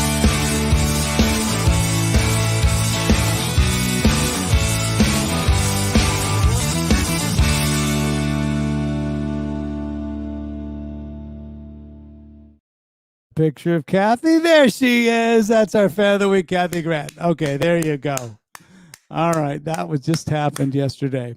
So, because you are so passionate about your fans, man. I mean, and they, do you feel that you've been, I guess, Patreon? You know what Patreon is? No. Okay, it's like sort of fan supported artists that they have, and you've been doing that for years before. You've been sort of DIY. It's all about the fans for how many albums now? Since 1984. Shit, the whole entire discography. Well, let me put it in perspective.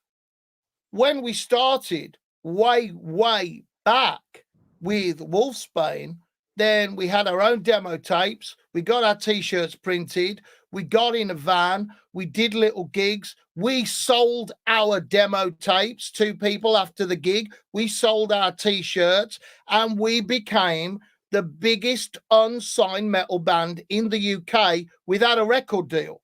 And we did gigs everywhere, and we filled them up, playing to 300 people. So that is where mentally I come from. And then becoming part of what I think is a slave system in the mainstream music business that was born on the back of Elvis Presley and his contemporaries, and that came on the back of Led Zeppelin and Deep Purple and all of these giants of the past, then I felt very uncomfortable. And here's the thing. In those early days, and this is true for anybody, going back to our question about how to get into the music business, you could just get a bunch of people together. You can go on X Factor. That is an absolutely legitimate thing to do if you want to be a singer in popular music. That's fine too. There's no one path. But for me and my music and my heart, when we started, you were there in the same room. You were meeting your fans. You couldn't avoid them. You knew who they were. And then you sign up and suddenly, oh, you have to appear to be separate. You've got to be a little bit distant. Oh, well, I don't quite agree with that. But, oh, yeah, and you've got to do. And everything seemed to conspire about putting you away from your fans. And one of the worst things, and this is a top professional manager at the time who I won't name, one of the worst things was, don't overestimate the intelligence of fans. I'm like, well, I'm a fan. So basically you're saying Call me an idiot. That like this kind of music, we've been fooled into liking it, and you've tricked us into buying the music and support. And man, that had never, ever left me. That's a long time ago.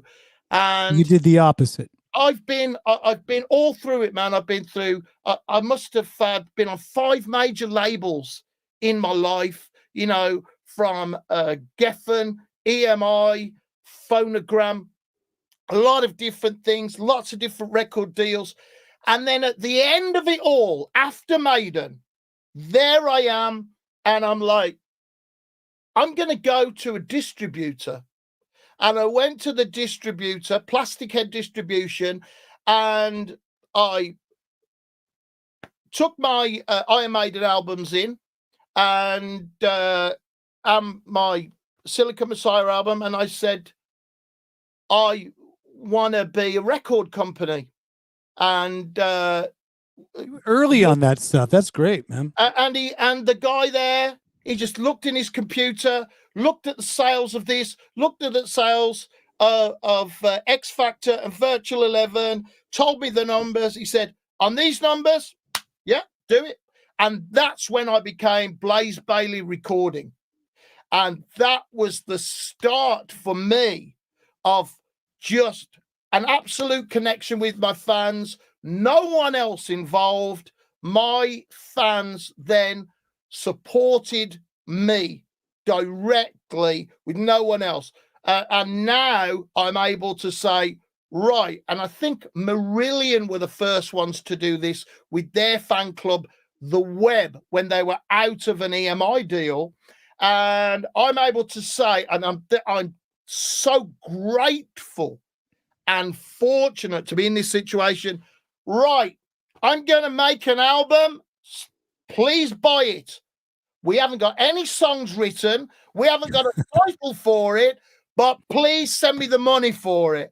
And my fans have trusted me, and they've sent money. And now I can say, right, we've got the album on pre-sale. Now, you know, we're supposed to have the vinyl at the same time as the CD. It's coming, though. We had that bombshell earlier in the podcast. Yeah, it's all coming out now.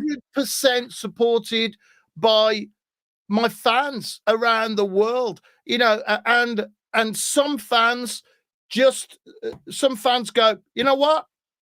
I'll support you. I don't even need to.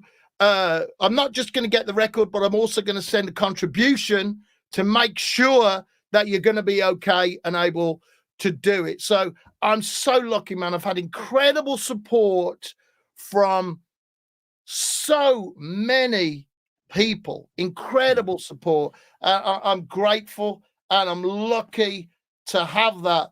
But it's just this. It's a small team of people with a single vision of doing our absolute best, from the manager, the web shop, the guys in the band, the writing of the songs, do our absolute best for people like us, because we are fans and we know what it is to be in love with our favorite artists. Well, you know what, dude? You've done a great job with putting up the team together as well.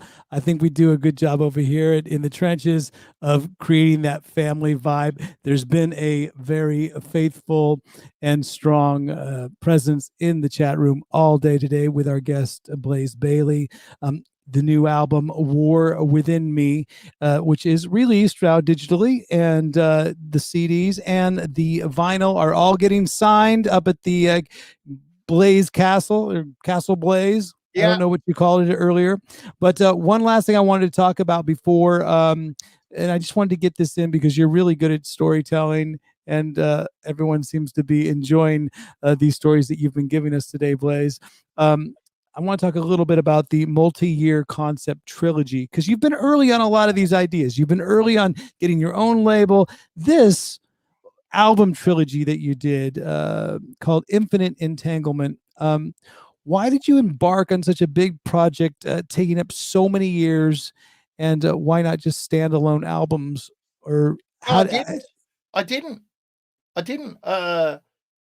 Basically, what happened was I was scheduled to start writing an album, to bring out a new album. And normally I like to have lyrics and everything ready and swap ideas. And my writing partner at the time, Michelle, who was a classical acoustic guitarist, wonderful songwriter in her own right, we had some writing sessions together, and I just didn't have anything, man. She had a few ideas, and all I had was a story that I'd been working on which was a science fiction story about a guy that does not know if he's human. His consciousness, he learns, has been transferred into a robot body. He thinks he's wearing some kind of advanced spacesuit, but actually his consciousness is inside a machine body. And when we started writing, I'm like, oh no, I'll have to try some of these things. And lines from the story and phrases that I'd been working on started to work as lyrics. And like, oh, that's a good one. Oh, yeah, that makes sense. Oh, maybe this could be a concept album. And then Chris Appleton came on board, and we had 16 songs. And I feel this is good. And then my manager at the time said, you haven't got time or money to record 16 songs. I'm like, what? No, man. You're on a knife edge financially. If you want to record more than 10 songs, then you're not going to be able to do it. You know, that's it. You can't make an album. And I'm like, what? But this is just, and then it went bang. It's not one album. It's actually 3. It's the beginning, the journey, and the arrival on a planet at the other side of the galaxy, a Kepler discovered planet where a new civilization begins. But it's of the worst kind, coming from a dark place in someone else's heart.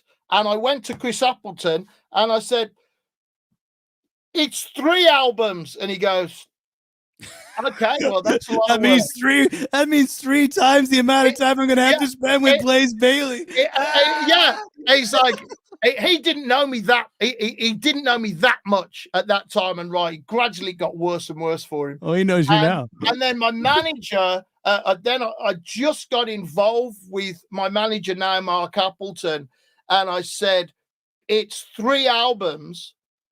And he said, oh, that's a lot of work. And I said, it's in 3 years and it's 3 tours and the album release is every spring. And he goes, oh, okay. Now, if you were on a major label, if you're on any label, actually, and they wouldn't go for it. You wouldn't sign off on it. They will just say to you, let's see how the first album goes. Yeah. Right. But I was in this, the luxury of this situation, bearing in mind I got no money at all to spend on making an album. And I've been doing guest vocals for different bands. They hire me, I'll sing on this song on my album and all of this at a studio in Birmingham called Rob Anna's, which is run by Robert Hoffman. And this is just the universe now. Robert coming Hoffman, together for you. Robert Hoffman says to me, he says, Blaise, what are you doing? I said, well, I'd like to record a new album. I said, I've got tours booked, I've got a new manager, I've got the band together, and I would really like to record an album. He said, I'll tell you what I'll do.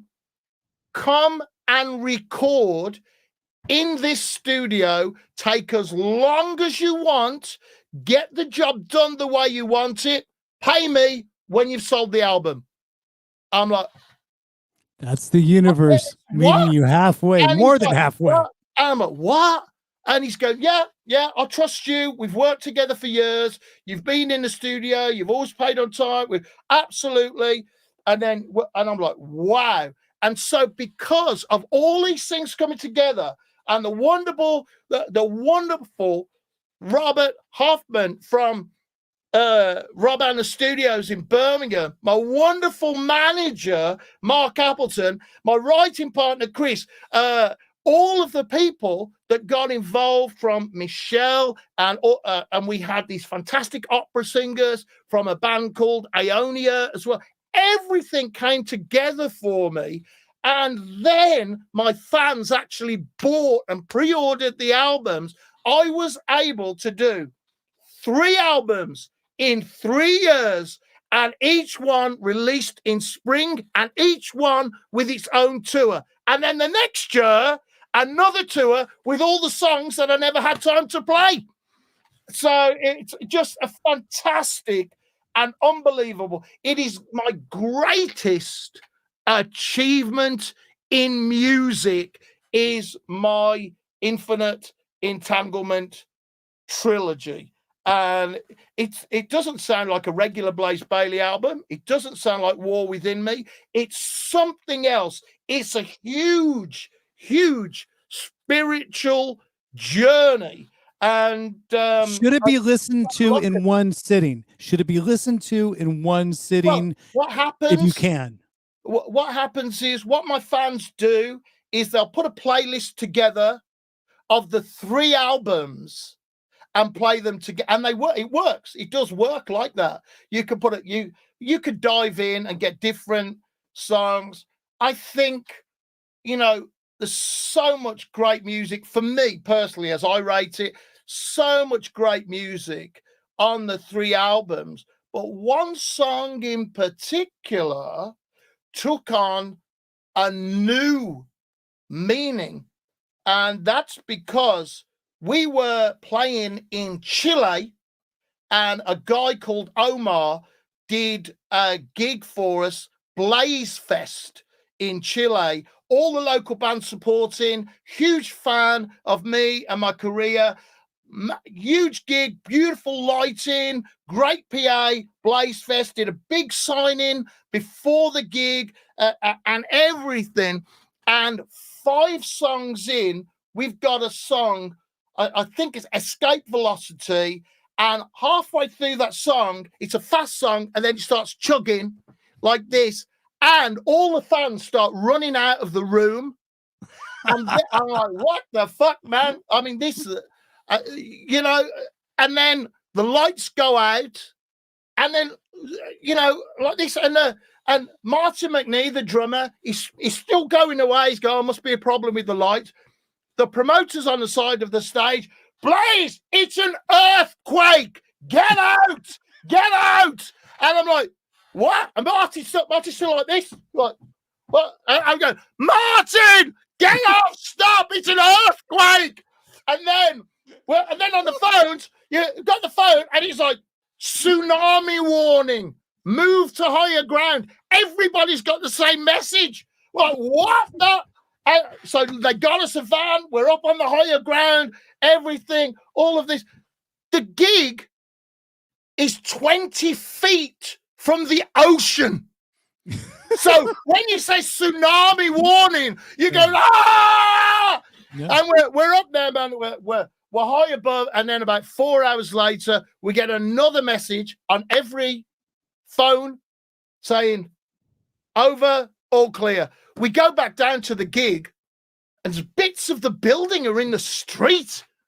And about 20 fans came back, and they said, are you going to finish the gig, Blaise?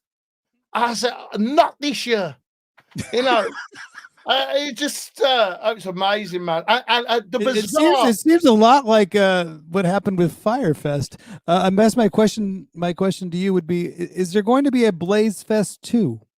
Yes, we have promised. What are you going to have there? Wildfires? I don't know. What's the natural disaster that we can look forward to that? We have promised to return. The name of the town is Coquimbo in Chile. We have promised to return. Oh, the south of Chile, isn't it? Yes, it is. Yeah, yeah. That was a guess. That was a fucking guess. The end of the story is that the promoter said to me, are you going to write a song about this? And I have written songs about gigs that I've done and experiences. And I said, you know what? That's a great idea. And that song is on the War Within Me album, and it's called 18 Flights. 18 Flights. Yeah. That would be, hold on, track 1, 2, 3, 4, 5. That'd be track 6. There you go. Beginning of side got 2. That right. Damn it. I hope you write a song about this podcast, Blaise. I really do. Because it's been one of those amazing episodes that I you know what? We've been going on for a little while now, and I love it. We said it was long form, and I asked you before we started. It's coming to me. Ryan, Vic, and Joey. Ryan, Vic, and Joey on the podcast. Ryan. So I think, we might as well get them on. You guys get on the screen real quick. Maybe F flat for the beginning. That's our producer Joey. There's our producer Vic, and there's our booker Joey right there. Management team, that's our team right now there with Blaise Bayley. So there you go. Now give yourselves the hook. But there you go. Get your screenshots in now. These guys are good looking. Good looking guys. Almost like a Wolfsbane promo shot. So okay. What is that us? Real quick. Alice has a thing called never let the truth get in the way of a good story, and damn it, we've had some great stories today, folks, but never let the truth get in the way story. Is it fact or fiction that you and Paul Diano are both going to be inducted into the Rock and Roll Hall of Fame? It's total well, is it fact or fiction? It's fiction. Fiction. I think it should be fact.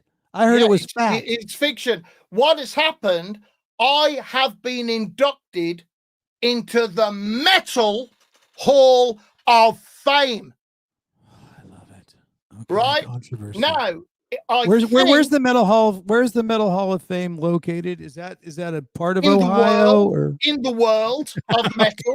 Obviously, is it inside the Blaise Bayley? I mean, at the center of the world of metal, Ryan. Wow. I am in that one, and I'll tell you who else is in the Metal Hall of Fame. Lord, in my religion, let's just preface it with that, Lord God Almighty of rock metal vocals, Ronnie James Dio, is in the Metal Hall of Fame. As he should be. And I'll tell you who's not in there. Shakira. Okay? So why do you have a beef with Shakira? I don't at all. But I don't. But why is she? Are you competitive with? You know what? Shakira, Bayley, both stripper names in a way. Let's be honest. I'll go up against any day of the week, man. I will outstrip Shakira. I'll tell you what. There you go. Talk about teasing. I know it, man. I know it. I know it. Okay, never let the truth get in the way of a good story. On the new album, go on. Is the band Iron Maiden featured on the new album's on the album cover? Fact or fiction? Are you drinking before the podcast starts?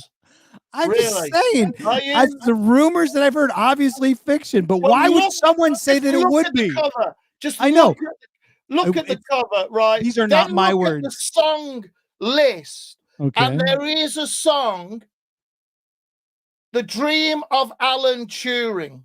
Yes, it is. Now, Alan Turing is an incredible British scientist, widely regarded as the godfather of modern computers. Okay, and he is famous for cracking the Enigma code, which was the code that the U-boats used to communicate with command to say which convoys they would attack in World War II when they were. There was a movie made about it just a couple of years ago. And they were basically starving the British by sinking all freight and food on its way to Britain. Alan Turing cracked the Enigma code. My artist, Akiran, incredible artist. I said to him, I've got a song about Alan Turing. I said, I want everything on the cover to have a reference to a song. So we got a black hole We got Stephen Hawking's chair. We've Yep. got Nikola Tesla Yep. with the lightning, and we've got the keys of the machine Enigma on the front cover. And then a guy says to me yesterday in an interview, why have you got Maiden on the front cover of your album? And I'm going, I haven't. And I mean, this is incredible. He said, yes, you have. But this has to do with syllables. I think it has to do with syllables. Iron Maiden, Alan Turing. Yeah, maybe. Iron Maiden, Alan Turing. Iron Maiden, Alan Turing. Iron Maiden, Alan Turing. I think. You see it? I think I know what's on the front cover of my album. You know, what, you really think somebody's going to sneak by me and go, oh, that the artist, this incredible, wonderful guy in Spain that does incredible work. He does work for Iron Maiden as well. He's absolutely wonderful. You're going to think that this guy, right, who's done this incredible artwork, come up with there this it is. great, those are the codes. yeah, there it is. This great visualization that I've talked to him about. He's come up with this, that he is going to go, and you know what? I will sneak the words Iron Maiden onto the front cover. He'll never notice. What? What? And then I'm saying to the guy, I'm saying, do you know, have you ever heard of Alan Turing? Fine if you haven't. That's absolutely. I said, have you ever heard of yes. I'm going, do you know what Alan Turing is famous for in World War II? And he goes, the Enigma code. He said, yes. I said, so does it make any sense to you that it says Enigma, not Maiden? You know, I think if you put the words Alan Turing into the Enigma code machine, it would come out Iron Maiden. That's all I'm thinking he's saying. And that is track 7, just Ryan, so you know, by the way.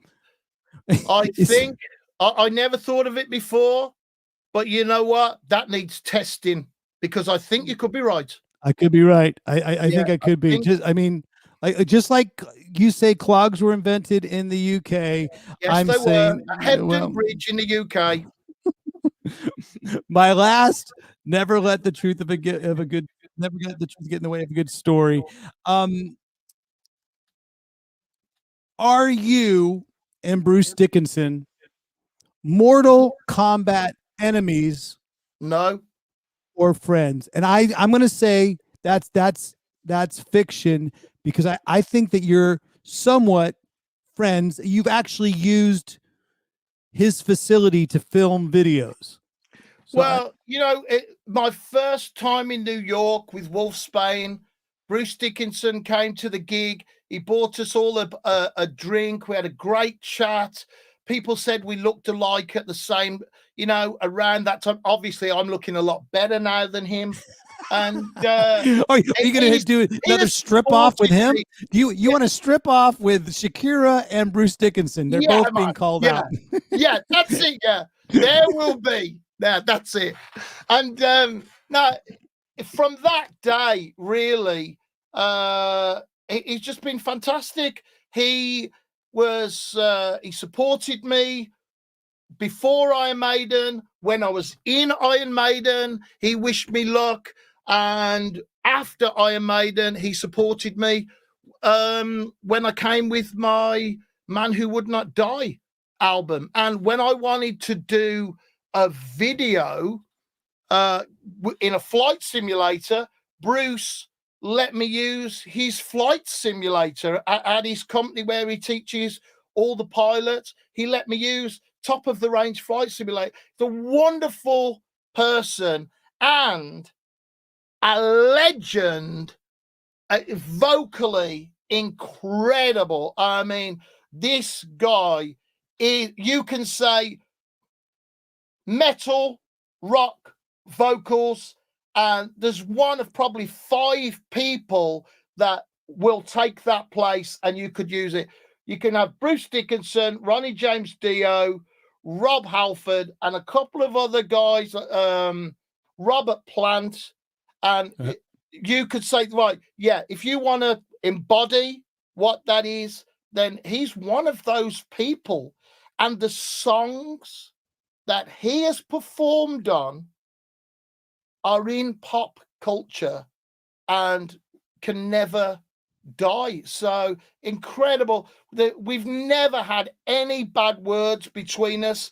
And to be honest, I was ready to start a fist fight with someone who said, you said this derogatory comment, I won't say what it is, about Bruce Dickinson. And I said, no, I didn't. And the guy said, yes, you did. It's on the internet. Same guy that said that Iron Maiden was on your album cover, probably. I'm just putting it out there. It might be. So, well, let me ask you this. Is Bruce in the Metal Hall of Fame? Not yet. He will be, though. Maybe you can return the favor. You can sort of help him get into the Metal Hall of Fame. He doesn't need which, my help, man. Which is apparently somewhere in the universe. You just call out the metal gods.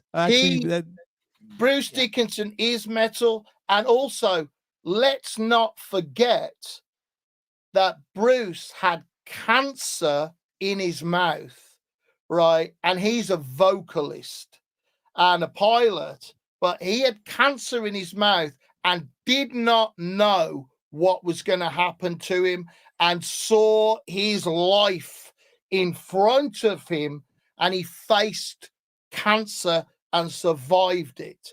So luckily for all of us, that cancer was discovered early on, so it was treatable. But he's been through that, man. In his later life, you know, he's been through that. He's come through it. It's incredible. Not just a metal god beating the metal odds. You know what? You're a very, very positive, optimistic person. I've really enjoyed having this talk with you, Mr. Blaise. I really do. I'm going to wrap it up. I do want people to get in touch with you on your social media. So we have a little point where heading out to the highway. Will you please tell the people on that are listening to us on our audio broadcast the best ways to get in touch with Blaise Bayley? Well, it would be a great privilege for me if you would look up War Within Me album on Spotify. And then if you would follow me on my social media on Instagram, follow me at Blaise Bayley on Instagram, and on official Blaise Bayley on Facebook. There's a few Blaise Baileys on there. It's not me. I'm the official Blaise Bayley. And then on Twitter, I don't really use Twitter. It's just things get tweeted because it's connected to Facebook. And then my main website is blaisebayley.net, and my shop is blaisebayleyshop.com. So I would love to have your support. I am completely independent and I'm supported directly by my fans. There it is. Blaise Bayley. Man, what else can we do? I mean, this is like one of the most energetic podcasts we've had. There was a comment way early on that said that maybe I should have you and Mike Monroe on the same podcast. Oh, because man, you guys... Mike Monroe is, you know, talking about that competitive thing that we talked about earlier, you know, and obviously there are people who you can never beat or eclipse, like Ronnie James Dio. You know, it can never be beaten or eclipsed. Bruce Dickinson can never be beaten or it just is this incredible entity. Those people are. And it's the shame, absolute shame on me that I never saw Mike Monroe with Hanoi Rocks. I missed that whole, and then I'm on a festival in Wales which is an indoor festival, and I go on before Mike Monroe, and I have respect for him as a songwriter and everything, but I've never seen Mike Monroe live, and he kicked my ass, man. He kicked me. You will do that. You will do that live, no doubt. You're like, yeah, I'm going to get out there. I'm going to have a go. I went out. I did my thing. And I'm like, yeah, follow that. And then Mike Monroe went, he didn't even think about it. He just is. It just goes, poof. And now everybody can forget Blaise Bayley because Mike Monroe is here and I am a superstar. Wow. And he didn't say it. He said it in the way he stood, in the way he sang, in the way he moved. The way he performed. Yeah.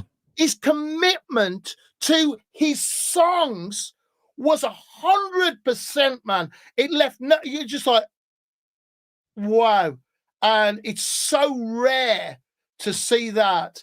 And what a lovely, lovely guy. I got a selfie with him afterwards and everything. I didn't tell him that I was actually intimidated by his performance. You know, I didn't say. Perfect example of leaving it all on stage, like you had said earlier, that he left it all on stage. You know, I didn't say, Mike, you've just kicked my ass, and now I feel I've got to start again. I just said, Mike, you're great. You know what I think would be like really cool if they ever did sort of a, what do they have, those X Factors or what are those things called, where those shows where it's you're all dressed up in a big costume. No. Who the singer is? Not the Masked Singer. Not that. No, something where the next singer, the world's next, whatever, Idol. If there was a metal sort of like genre of just Idol, just metal bands, though, you would be one of the perfect judges, because I feel that your energy would be perfect for bands coming up. You give them the exact right like advice. Would you ever consider doing something like that? I don't think it's metal. I think it's just music. You know, I don't consider metal to be that separate. As you and I love this music, we live with this music. It's a part of us. It's still music. As long as it has guitars in it. Oh, it would have the band. Music doesn't have to have guitars. The music I love has guitars. Metal has guitar. My art form, to be pretentious for a moment, has guitars. I use heavy metal as a way to express myself as an artist, but it's still music. So I would go on any music program. The problem being that, you probably think I'm such a lovely, fluffy, nice person, but when you get into the nitty-gritty of what it really means, the real, true commitment that you have to have to yourself and your art, and you know exactly what I'm talking about, to get to that level of performance, Matt, that is not easy. And I would be worried in that situation that my fluffy, lovely, soft image could get destroyed by my hard, unforgiving, tell it like it is, practice and be in tune and on time. Why are you even here? You know, I'm afraid that could get in the way. You could be all three judges, man. You could be get in the way, man. I get in the way. It's like the question, going back to the question from before, how do I get into the music business? How do I get to it? Well, the number one question you've got to ask yourself, and this is horrible, but it's a question I've had to ask myself, is, well, why are you interesting, and why would anybody want to listen to you? And that is like, because I play guitar. Well, that's not enough. It's not enough. To be a good player or a good singer is not enough. Now find the answer. And that's what people have to do. And I'm afraid if I do go on The Voice or the X The Voice, Factor, that's what I was talking about, yeah. You know, that I'm going to be, they're going to see me as worse than Simon Cowell. They're going to go, right, Simon Cowell now is on the nice end of the table. And on the other end of the table, we've got Blaise Bayley. Yeah. And it's like, golden buzzer, forget it. There is no golden buzzer. You're not gold until I say you're gold. Now get practicing. Fucking Blaise. We're gonna cross paths, dude. All I can hope is that we cross paths in some sort of dressing room where you have your own dressing room. I want to ask you a question, Ryan. Please do. You've asked me some questions, okay? And you've been direct, and you've asked me these myth things. I want to ask you a question. Feel free to lie. I won't. Outside some bars, they'll write this is to encourage people to drink alcohol. They'll write, no good story started with a glass of water. Right now, do you think that's true or false? I think it's definitely false. Yeah, that's right. I do, because it's lack of a good story starts with imagination, no matter what the drink, man. If I've got a glass of water, and I'm sure if you have, right, we are going to find a great story. Number one, we'll throw it on each other in the bar and go, right, come on. I'm done with my glass of water, though. Damn it, I drank all the water now. I bought a bigger glass, and this is Vimto. So, just a little tip for you there, mate. Bigger glass. We're going to need dude, next time we chat, hopefully we'll be face to face, and we will have another sort of in the trenches moment. But this has been very special for me, Blaise. I really appreciate you being on the podcast. War Within Me. It's on. It's out right now, folks. To get it, check it out on Spotify digitally. But if you want all those special packages, whether it's CD or vinyl, which Blaise will be signing with a paint pen, which you learned is the most important of all pens out there, he will be doing that.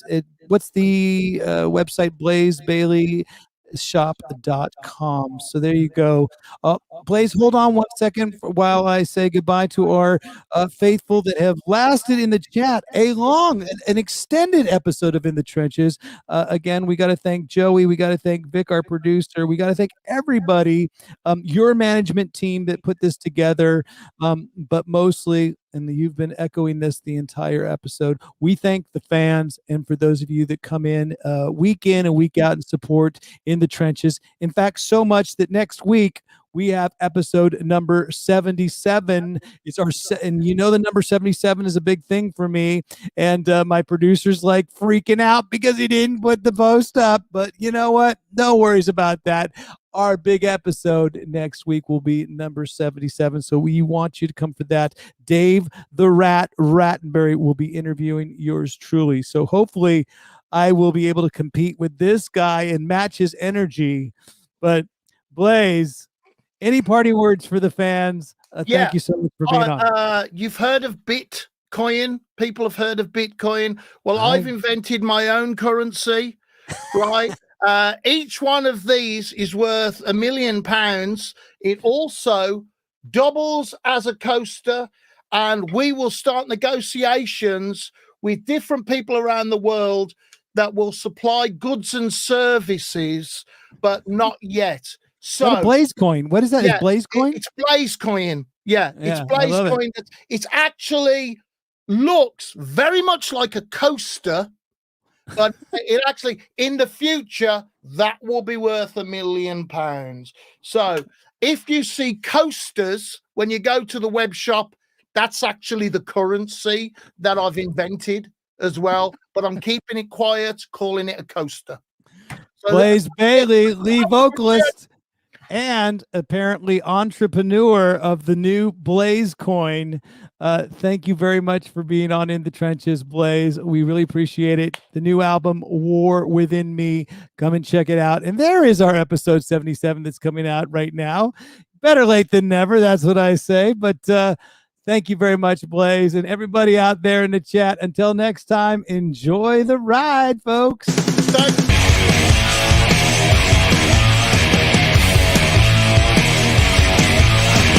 the Trenches.